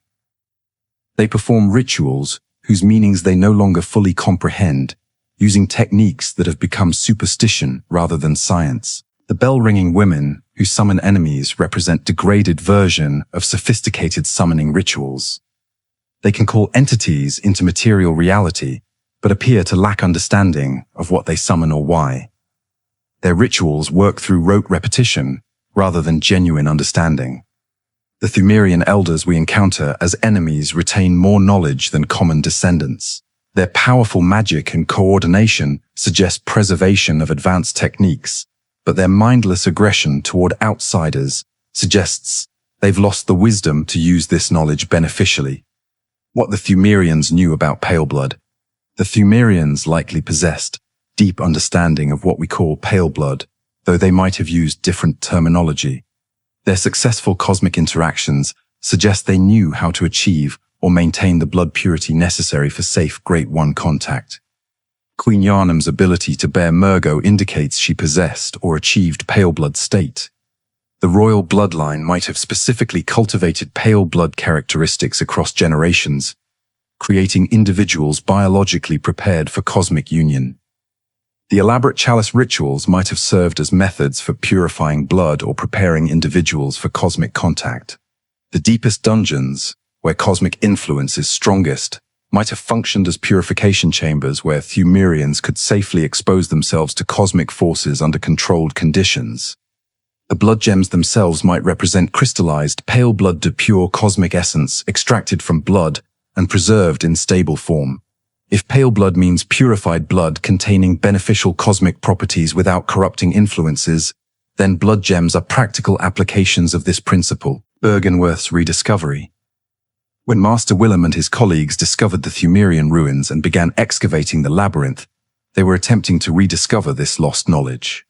The old blood they found wasn't simply a substance but a message from ancient civilization. This is what we achieved. This is what you might achieve if you understand it properly. Willem's caution about the old blood stemmed from recognizing that the Pthumerians possessed context and techniques for safe use that modern humans lacked.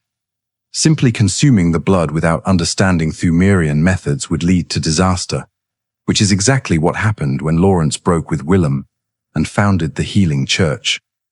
The notes connecting Paleblood to Byrgenwerth suggest Willem's scholars understood that achieving safe cosmic transcendence required rediscovering Pthumerian knowledge about blood purification. The moon presence connection documented in Byrgenwerth's records might represent their discovery that the Pthumerians had successfully communed with this specific Great One. The fishing hamlet. Another ancient culture. The fishing hamlet revealed in the Old Hunters DLC provides additional context about ancient human Great One relationships. The villagers there worshipped Kos, a Great One whose corpse washes up on their shore. Their transformation into fish-like beings represents different form of cosmic interaction than Pthumerian methods, where the Pthumerians maintained human form while developing cosmic capabilities. The fishing hamlet inhabitants accepted physical transformation as part of cosmic communion. Their fish-like appearance doesn't represent corruption, but adaptation. They became more like the Great One they worshipped. This suggests multiple valid approaches to cosmic interaction existed in ancient times. The Pthumerians pursued transformation while maintaining essential human form and consciousness. The fishing hamlet pursued transformation that changed physical form but maintained reverence and community. Both approaches succeeded until humans from Byrgenwerth massacred the hamlet, violating the sacred relationship. The orphan of Kos's rage stems from this violation. The hamlet's people achieved genuine communion with their Great One through reverence and willing transformation. The scholars and hunters from Byrgenwerth treated this sacred relationship as an opportunity for exploitation, killing villagers and desecrating Kos's corpse to study cosmic biology. Lady Maria's horror at participating in this massacre and her subsequent suicide demonstrates recognition that the scholars' approach violated something fundamental. The hamlet possessed knowledge about safe cosmic interaction through reverence and gradual willing transformation knowledge that was destroyed rather than preserved. Rediscovering lost wisdom. Our hunter's quest to seek Paleblood represents attempt to rediscover and synthesize these lost ancient wisdoms. The Pthumerians knew how to purify blood and maintain human form during cosmic interaction. The fishing hamlet knew how to achieve willing transformation through reverence. Both approaches offer insights into achieving successful transcendence. The three umbilical cords we consume represent reclaiming pieces of this lost knowledge. One from Ariana, representing modern failed attempt. One from fake Iosefka, representing scientific approach to forced transformation. One from either the abandoned workshop, representing Gehrman's attempt to contact the moon presence, or defeating Murgo's wet nurse, representing Pthumerian legacy. By consuming these chords, we synthesize understanding from multiple sources and approaches, building comprehensive knowledge that no single faction possesses. This synthesis might be what enables our successful transcendence where others have failed. Paleblood, in this context, represents the unified understanding that ancient cultures possessed, but that was lost and fragmented over time. Seeking it means reconstructing lost wisdom from scattered pieces, combining Pthumerian purification techniques with Bergenworth's scholarly approach with the moon presence's transformative system. After examining Paleblood from numerous angles, as the moon presence, as purified blood, as cosmic communication medium, as the doll's essential nature, as solution to the great ones of fertility crisis, and as lost Pthumerian wisdom, we must now attempt to synthesize these interpretations into a cohesive understanding. The beauty and frustration of Bloodborne's storytelling lies in its refusal to provide singular definitive answers. Director Miyazaki has stated that he deliberately leaves room for interpretation, encouraging players to fill gaps with their own understanding. This isn't narrative failure but artistic choice that makes each player's journey uniquely meaningful. So rather than declaring one interpretation correct and others wrong, let us consider how these various readings might all be simultaneously valid, each illuminating different aspects of a complex, multifaceted truth. Paleblood as convergent phenomenon. Perhaps Paleblood doesn't represent a single thing, but rather a convergence of multiple necessary conditions.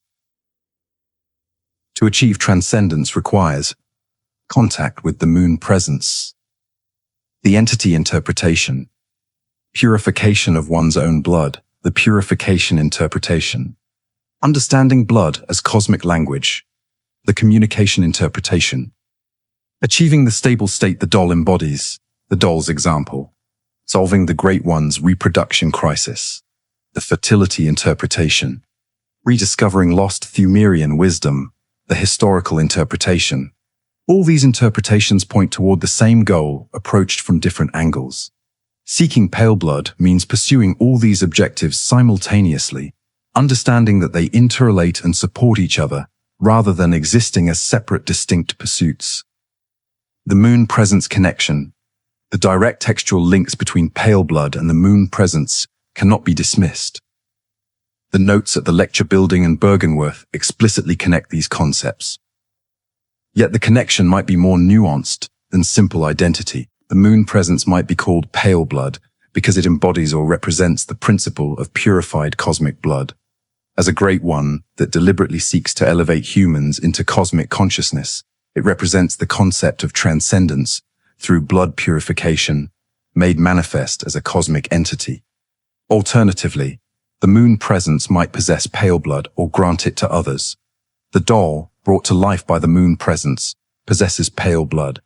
Perhaps the entity has the power to create or bestow this purified state, making it both the source of Paleblood and distinct from Paleblood itself. The pale moon that appears after Rom's defeat clearly connects to the moon presence, yet the note describes a Paleblood sky rather than Paleblood moon. The sky becomes pale because something has been drained from it. Perhaps this drained essence is what Paleblood represents, and the moon presence is the entity that drained it. The purification process.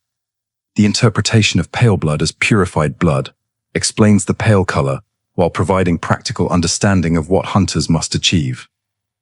Blood becomes pale when corrupting influences are removed, when the overwhelming cosmic essence is refined and filtered, until only beneficial properties remain. This purification doesn't happen instantly. The hunt serves as gradual purification process. We eliminate corrupted entities, removing corruption from the world. We collect blood echoes, extracting purified essence from corrupted sources. The doll helps us integrate these echoes safely, preventing corruption from taking hold. We accumulate insight, gradually learning to perceive and understand cosmic reality without being overwhelmed. We consume umbilical cords, integrating concentrated cosmic essence, that has been separated from living consciousness. Through countless iterations of this cycle, our blood gradually transforms. We consume vast quantities of blood vials and echoes without transforming into beasts, because we're being purified rather than corrupted. The process is so gradual that we don't notice the transformation until the final moment when we achieve complete transcendence, communication, and understanding. The interpretation of blood as cosmic language integrates perfectly with other readings. Paleblood represents blood that communicates clearly, enabling genuine dialogue between human and cosmic consciousness. Throughout the hunt, we're learning this language. Each enemy teaches us new vocabulary. Each insight grants new comprehension. Each blood echo provides new concepts to integrate. The doll serves as translator and teacher. The umbilical cords provide advanced lessons. By the time we confront the moon presence, we've become fluent enough in blood's language to resist its attempt at simple binding. We can communicate our own will, express our own intention, rather than being passively molded by cosmic forces. This linguistic fluency is the Paleblood state blood that can speak and listen, transmit and receive, without corruption or misunderstanding, distorting the messages. The doll as blueprint. The doll's possession of pale blood provides a working example of what we're trying to achieve. She demonstrates that pale blood isn't theoretical abstraction, but achievable state with observable properties. Stability despite cosmic exposure. Channeling ability without corruption. Emotional growth without degradation. Maintain purpose without suffering. Cosmic communication without madness. Our transcendence into an infant, Great One, places us under the doll's care, suggesting we've achieved the state she embodies. We've become beings with pale blood like hers, capable of existing in cosmic contexts while maintaining essential consciousness and purpose. Solving the fertility crisis. The Great One's universal inability to maintain offspring drives much of their interaction with humanity. Pale blood might represent the solution they've been seeking, a state that enables successful cosmic reproduction. The pregnancies that produce umbilical cords all fail because the mothers lack pale blood. Their ordinary corrupted blood cannot sustain infant Great Ones.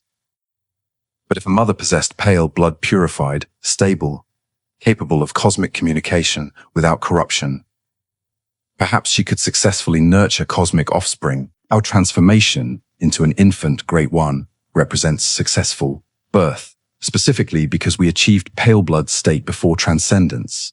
We didn't try to transform while still possessing corrupted blood that would make survival impossible.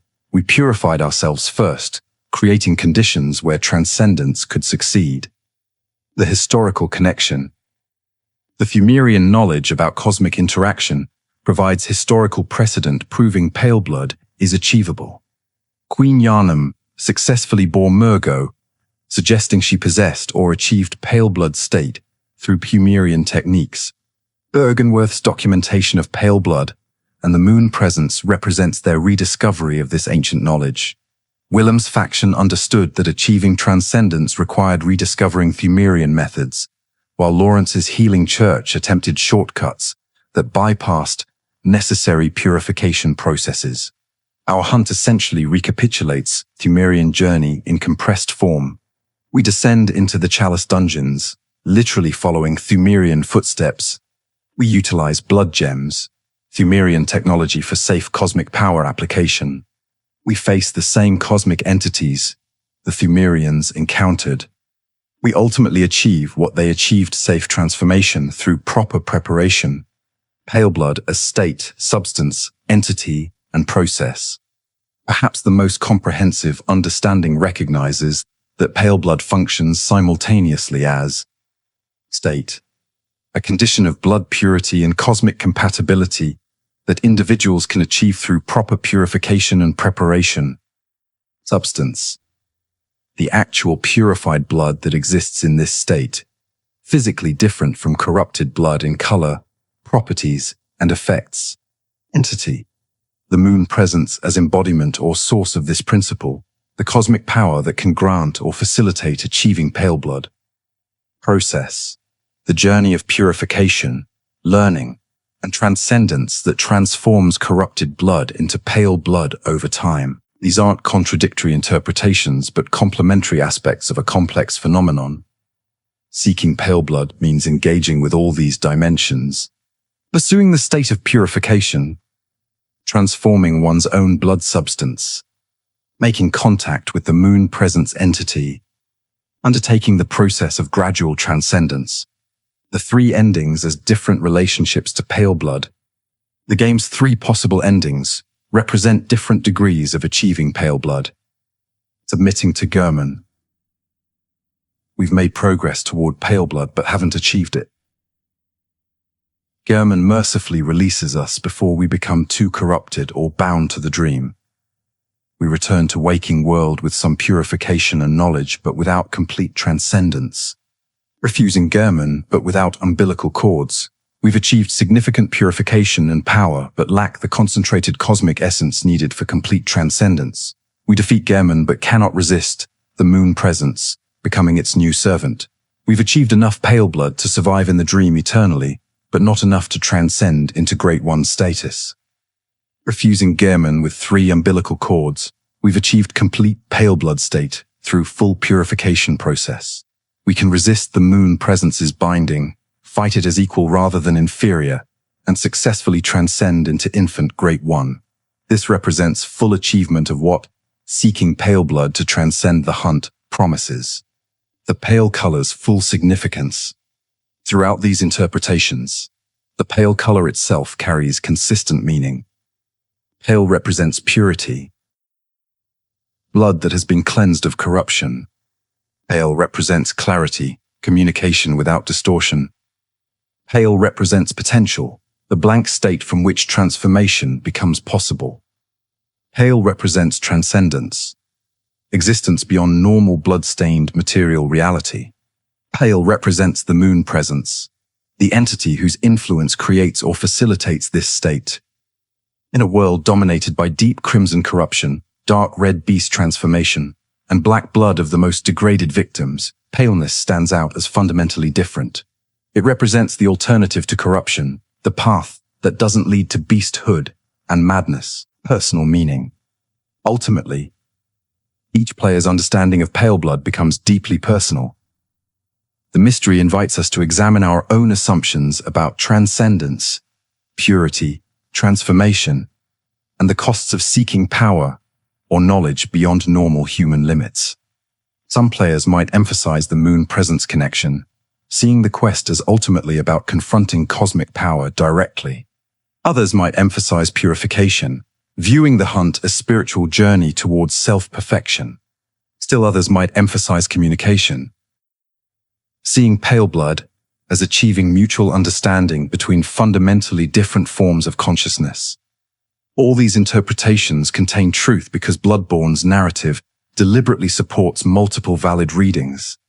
The synthesis lies not in choosing one interpretation over others, but in recognizing how they complement and enrich each other, creating a mystery more profound than any single answer could provide. Chapter 10. Environmental and Symbolic Analysis.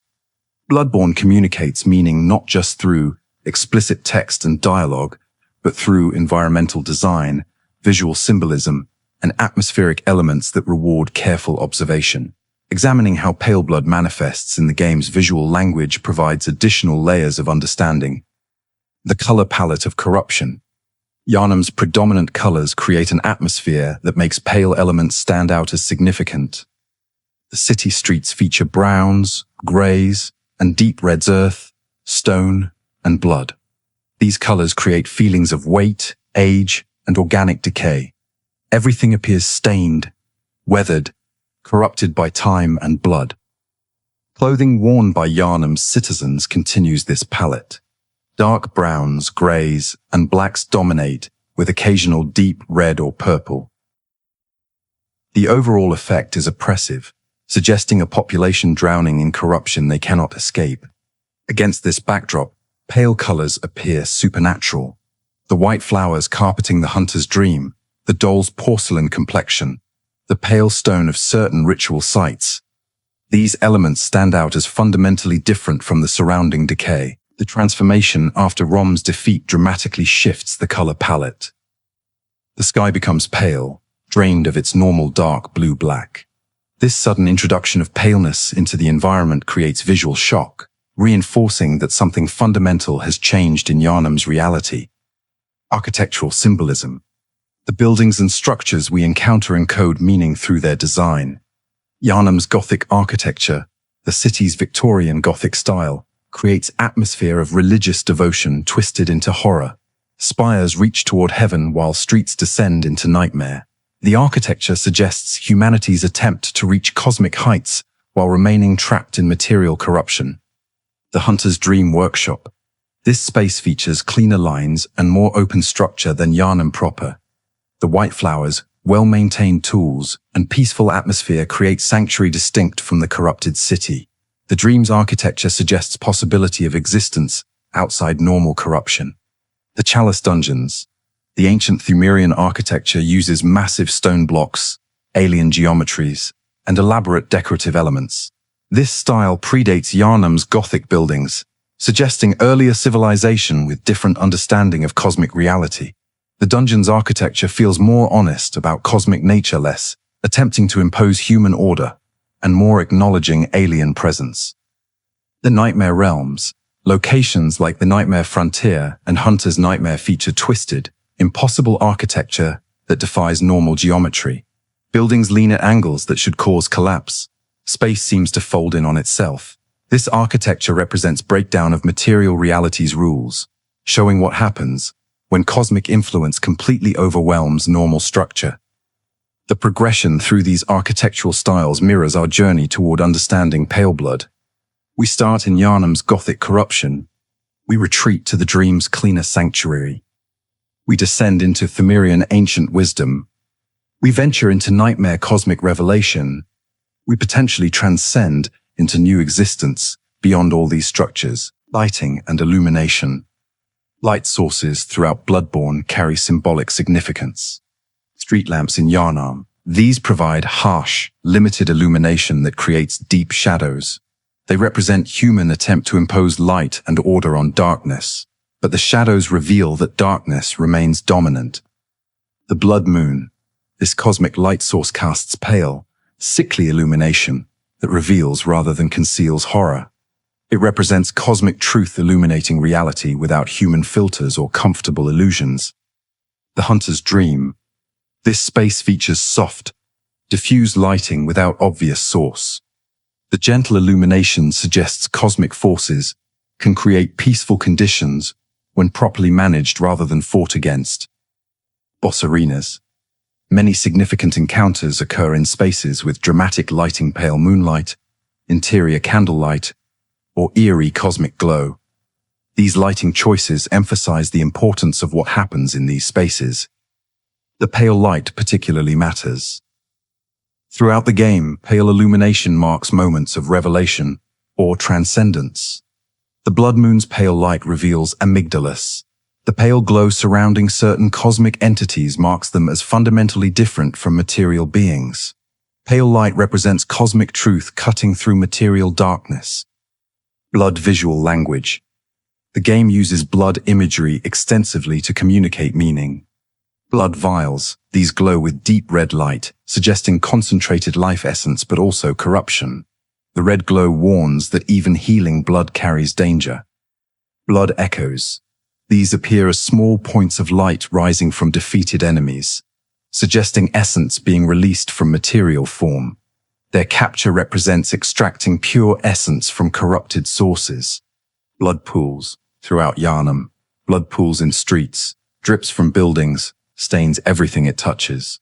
This omnipresent blood creates atmosphere of inescapable corruption. The bleeding moon. This celestial body literally bleeds, dripping blood down onto the world below. It represents cosmic influence flowing into material reality through blood as medium. The visual contrast between deep red, corrupted blood and pale, purified blood reinforces the central theme. Pale blood represents escape from the omnipresent red corruption, achieving state where blood no longer stains and corrupts, but illuminates and transcends. Character design and appearance. The visual design of key characters communicates their relationship to Paleblood and cosmic forces. The doll, her porcelain skin, clean clothing, and gentle movements create visual impression of purity and perfection. She appears untouched by the corruption surrounding her, visually embodying what Paleblood represents. Gehrman, his aged, weathered appearance suggests corruption over time, despite his position in the dream. His connection to cosmic forces hasn't purified him, it's worn him down through centuries of service. The moon presence. This entity's pale, emaciated form appears bloodless and ethereal.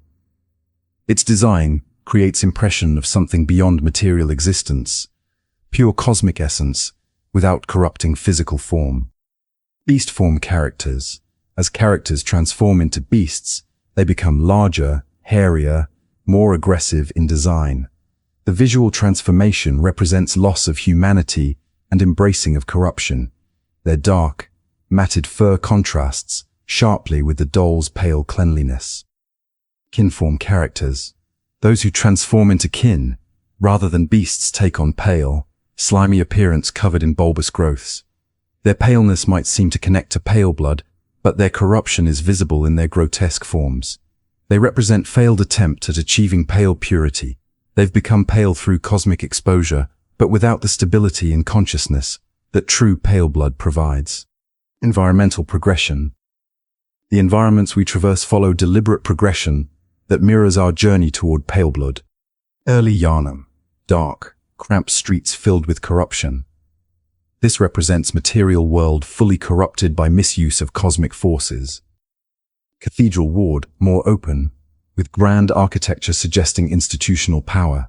This represents humanity's attempt to organize and control cosmic forces through religious structure. Forbidden Woods, natural environment showing different relationship between material and cosmic. The woods are corrupted but more vital than urban areas, suggesting nature handles cosmic influence differently than civilization. Bergenworth, academic setting beside a lake filled with cosmic secrets. This represents intellectual approach to cosmic knowledge, attempting understanding before application. Yahargul, city revealed after Rom's defeat, showing true extent of cosmic influence. This represents revelation of reality's true nature once protective illusions are stripped away. Nightmare realms, dimensions existing beyond material reality, showing cosmic nature directly. These represent full immersion in cosmic reality, without material world's comforting structures. Each environment teaches us something about the relationship between material and cosmic reality, gradually preparing our consciousness for the final transcendence that Paleblood enables. Symbolic objects and items. Certain items carry symbolic weight beyond their mechanical functions. Umbilical cords. These physically connect infant to mother, representing the link between material existence and cosmic origin. Consuming them represents integrating understanding of this connection, accepting cosmic heritage while maintaining material existence. Blood gems. These crystallized essences represent successful extraction and preservation of cosmic power in safe, controllable form. They prove that cosmic forces can be utilized beneficially if properly understood and applied. Hunter's Mark. This brand burns into hunters' consciousness, connecting them to the dream. It represents binding to cosmic forces, permanent alteration that cannot be undone. The mark symbolizes that seeking cosmic knowledge fundamentally changes the seeker. Communion and corruption runes. These carved symbols alter how blood functions within our bodies, representing systematic modification of our relationship to cosmic forces. They prove that conscious, deliberate changes to blood properties can be achieved through proper techniques.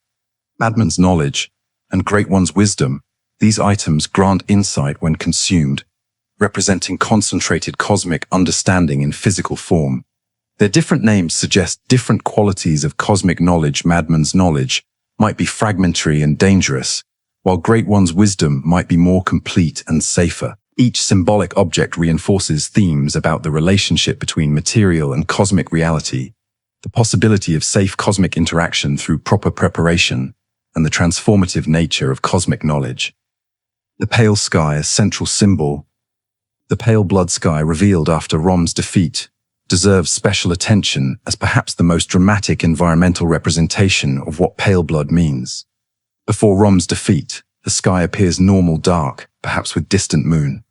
This represents reality as filtered through protective illusion, cosmic truth hidden to prevent overwhelming human consciousness. After Rom's defeat, the sky transforms into a pale, bloodless expanse dominated by a massive bleeding moon. Miyazaki's description of this, as the color of a body drained of blood, provides crucial interpretive key. The sky has been drained. Something vital has been removed from it, drawn away by the blood moon. What remains is pale, empty, revealing the absence left when cosmic forces extract what they need. This image perfectly captures one interpretation of pale blood. It's what remains when corruption is drained away, the pure substrate left after cosmic forces extract what they require. The pale sky represents space that has been purified through loss, emptied of the overwhelming presence that normally fills it.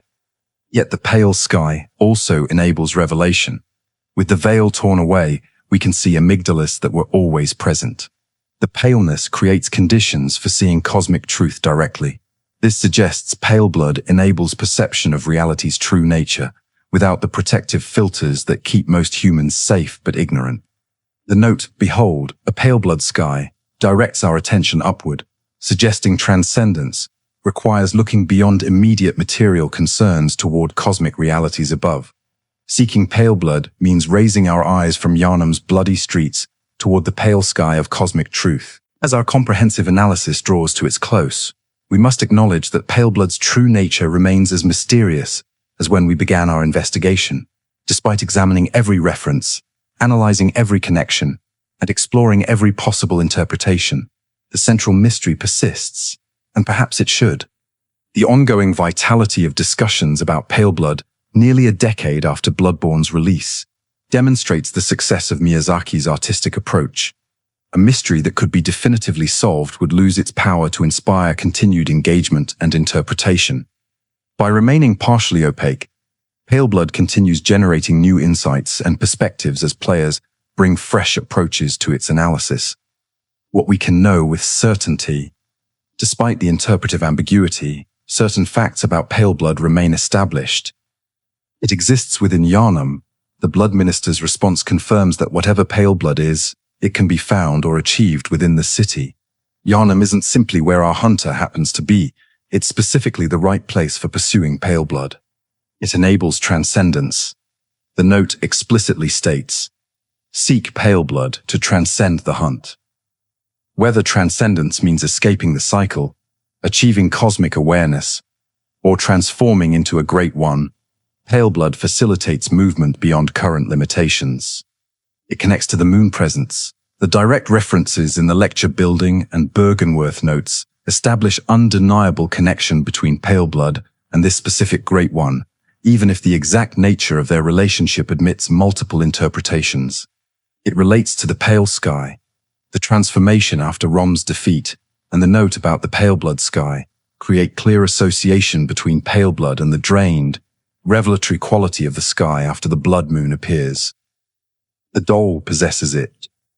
Her explicit possession of pure, white, pale blood provides concrete example of what pale blood might look like when achieved, demonstrating it's not purely theoretical but manifests in observable form, what we can reasonably infer. Beyond certainties, we can make reasonable inferences supported by substantial evidence. Pale blood represents purification, the pale color, the doll's purity, and the contrast with corrupted blood all suggest pale blood involves removing or refining corrupting influences from blood. It requires specific preparation, the umbilical cords needed for the true ending, a gradual accumulation of insight, and the hunt's purifying process all suggest achieving pale blood requires systematic preparation rather than simple discovery.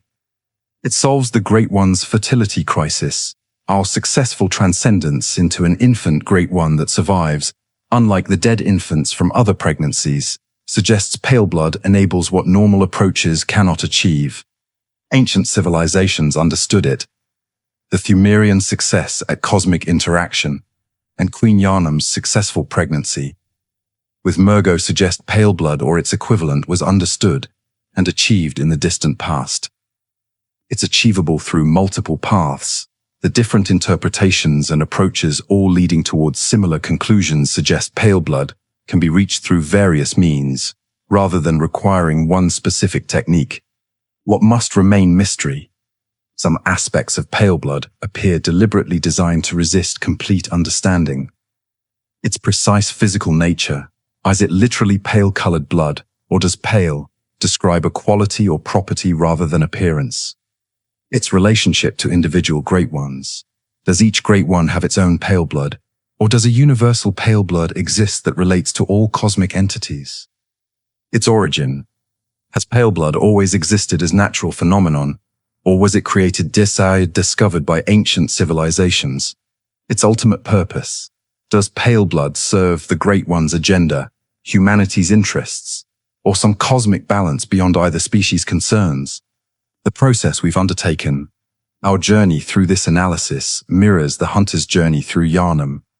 We began in darkness and confusion, knowing only that we sought something called Paleblood, without understanding what that meant. We encountered various guides and clues, the Blood Minister's recognition, Gilbert's ignorance, the pale sky, the connecting notes, each adding partial understanding, while raising new questions. We explored different interpretations, like traversing different areas of Yharnam, each offering unique perspective on the central mystery. We accumulated insight through careful analysis, gradually building capacity to perceive patterns and connections not immediately obvious. We've integrated evidence from multiple sources, item descriptions, environmental design, character dialogue, symbolic imagery, synthesizing comprehensive understanding from scattered pieces. And now, like the hunter facing the choice of endings, we must decide what our accumulated understanding means. Do we accept that some mysteries transcend complete solution, finding peace in partial understanding? Do we continue seeking, knowing that deeper investigation will reveal new layers while never reaching absolute bottom? Or do we transcend the need for definitive answers, accepting that the mystery's value lies in the seeking itself, rather than any final solution? The value of the mystery. Paleblood succeeds as narrative element precisely because it resists singular definition. It serves simultaneously as plot device, providing clear objective that drives the hunter forward through the game, philosophical concept, representing transcendence, purification, and the possibility of safe cosmic interaction. Emotional hook, creating personal investment as players develop their own interpretations and theories. Community catalyst, inspiring discussion, debate, and collaborative analysis that extends the game's impact far beyond individual playthroughs. Personal mirror, reflecting each player's own assumptions about transcendence, corruption, and the costs of seeking knowledge beyond normal limits. This multifunctional nature makes Paleblood more valuable than any explicit answer could be. If Miyazaki simply told us, Paleblood is X, it would foreclose other interpretations and reduce the concept's richness. By maintaining productive ambiguity, Paleblood remains alive in the imagination, continuing to generate new meanings and insights years after the game's release. Lessons for seekers. What can we learn from Paleblood as seekers of understanding in our own lives? Mystery has value. Not everything needs definitive answer. Some questions enrich us through the seeking itself rather than through any final solution. Multiple truths can coexist. Different interpretations aren't competing for singular correctness, but can all contain truth approached from different angles. Partial knowledge suffices for action. We can act meaningfully even without complete understanding. The hunter successfully transcends despite never receiving explicit answer about Paleblood's nature. Community enhances individual understanding. Collaborative interpretation reveals patterns and connections that individual analysis might miss. The journey transforms the seeker. Seeking Paleblood changes the hunter fundamentally, just as seriously engaging with any mystery changes those who pursue it. Personal meaning. matters most. Each person's interpretation becomes part of their individual relationship with the mystery, making it personally significant in ways that one correct answer could never achieve. A bedtime story's conclusion. As this lore exploration designed to accompany sleep draws to its close, let us rest in the mystery rather than struggling against it. Paleblood represents the unknowable that haunts the edges of understanding, the cosmic truth that remains partially veiled even as we approach it, the purification that we seek without fully grasping what purity means. It's the pale light of the moon cutting through nightmare darkness, the drained sky revealing cosmic truth, the doll's pure blood enabling her to care without corruption, the moon presence beckoned by those seeking transcendence, the ancient Pthumerian wisdom lost and partially rediscovered. It's all these things, and none of them completely. It's the question that enriches more than any answer could, the mystery that deepens rather than resolves as we approach it. Perhaps that's the final truth about Paleblood. It represents whatever we most need to transcend our current limitations and achieve our full potential. For the sick hunter, it offers healing. For the ignorant, knowledge. For the corrupt, purification. For the mortal, transcendence into something beyond death's grasp. The pale color suggests not emptiness, but infinite potential, the blank canvas on which consciousness can paint new realities, the purified state from which all transformation becomes possible, the drained space waiting to be filled with new meaning. In seeking Paleblood, we seek the pure essence of ourselves, stripped of corruption and limitation, ready to engage with cosmic reality without losing what makes us fundamentally who we are. May you find your worth in the waking world. As the doll says when we awaken from the dream, may you find your worth in the waking world. May your own seeking, whether for Paleblood specifically, or for whatever mystery calls to you, prove transformative rather than destructive. May you accumulate insight without madness, power without corruption, knowledge without losing compassion. May you transcend your limitations while maintaining your essential nature. May the good blood guide your way through whatever nightmares you must traverse. And may you rest peacefully tonight, letting the mystery of Paleblood wash over you like the fog that shrouds Yharnam's streets. Neither demanding answers nor resisting questions, simply allowing yourself to drift between waking and dreaming, between human understanding and cosmic awareness. The hunt never truly ends, but perhaps that's exactly as it should be. The seeking continues, the mystery deepens, and in that endless pursuit we find transformation, meaning, and connection to something greater than ourselves. Fear the old blood, but do not fear the seeking. Fear corruption, but do not fear the questions. Fear losing yourself to madness, but do not fear the journey toward understanding. Seek Paleblood, good hunter. Seek it in whatever form calls to you as entity, as purification, as communication, as transcendence. Seek it knowing you may never fully grasp it, yet finding value in every step of the pursuit. And when you close your eyes tonight, may the hunter's dream receive you with gentle lantern light. May the doll greet you with compassion. May the pale flowers of the dream garden bring peace to your rest. Farewell, good hunter.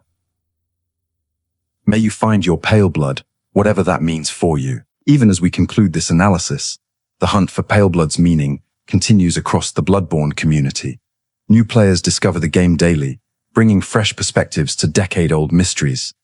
Veterans return for another playthrough, noticing details previously overlooked. The Paleblood hunt, the comprehensive analysis by Redgrave, stands as monument to community dedication. Over 100 pages of detailed examination that has become semi-canonical in how players understand the game. Yet even this exhaustive work acknowledges uncertainties and invites continued investigation. Online forums, video essays, and fan discussions continue dissecting every item description, every line of dialogue for additional insights. The discourse has evolved beyond simple theorizing into sophisticated literary and philosophical analysis worthy of academic study. Universities have begun including Bloodborne in courses on interactive narrative and environmental storytelling. Scholarly papers examine its themes of cosmic horror, body horror, Victorian Gothic aesthetics, and the relationship between knowledge and corruption. Paleblood features prominently in these academic discussions as exemplar of productive narrative ambiguity.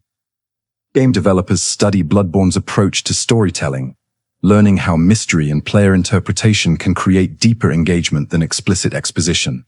The success of Paleblood as narrative element has influenced an entire generation of game design, encouraging more titles to trust players with complex, ambiguous narratives. Artists create visual interpretations of Paleblood paintings of the pale sky, sculptures representing the moon presence, installations exploring themes of purification and corruption. The mystery has transcended its origin medium, inspiring creative works across multiple art forms. Musicians compose pieces inspired by Bloodborne's themes, creating soundscapes that evoke the search for cosmic understanding. These compositions often feature tension between discordant chaos, representing corruption, and crystalline clarity, representing the purity Paleblood might offer. Histosores, representing the purity Paleblood might offer.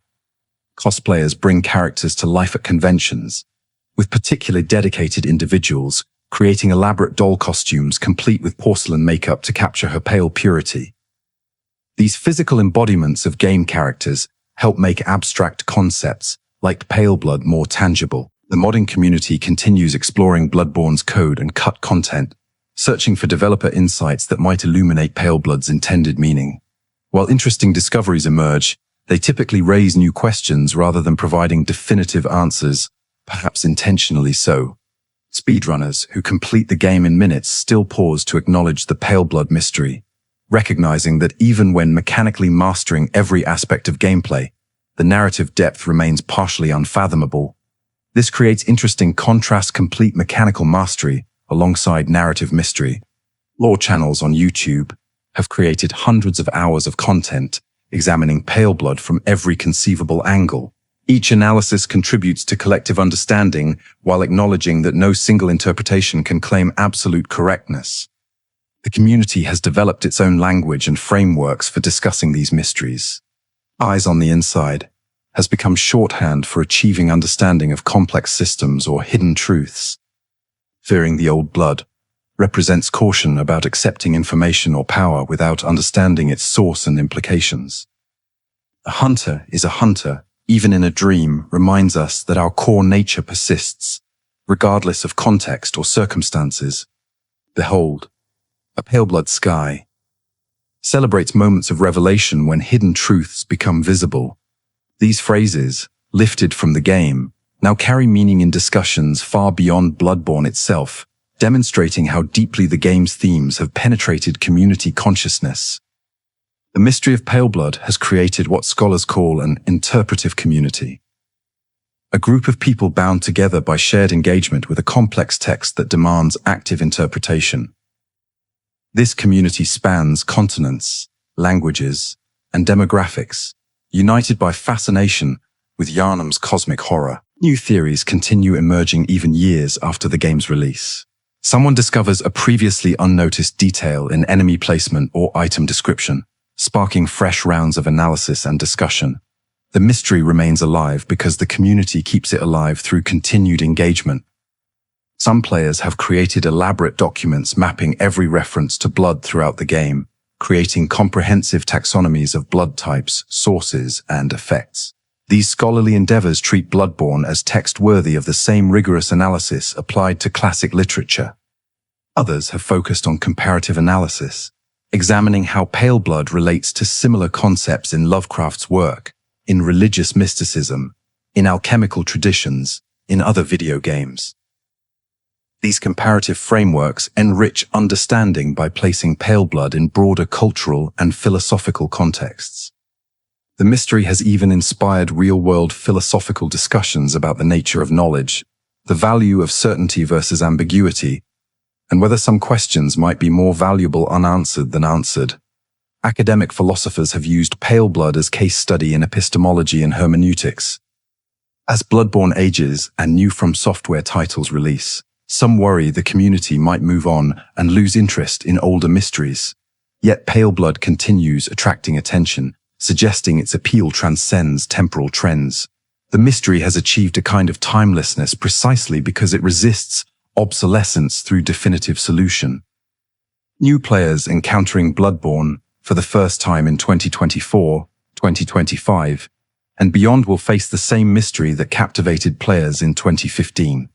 They'll seek Paleblood through Yharnam's nightmare streets, accumulate their own insights and interpretations, and join the ongoing community conversation.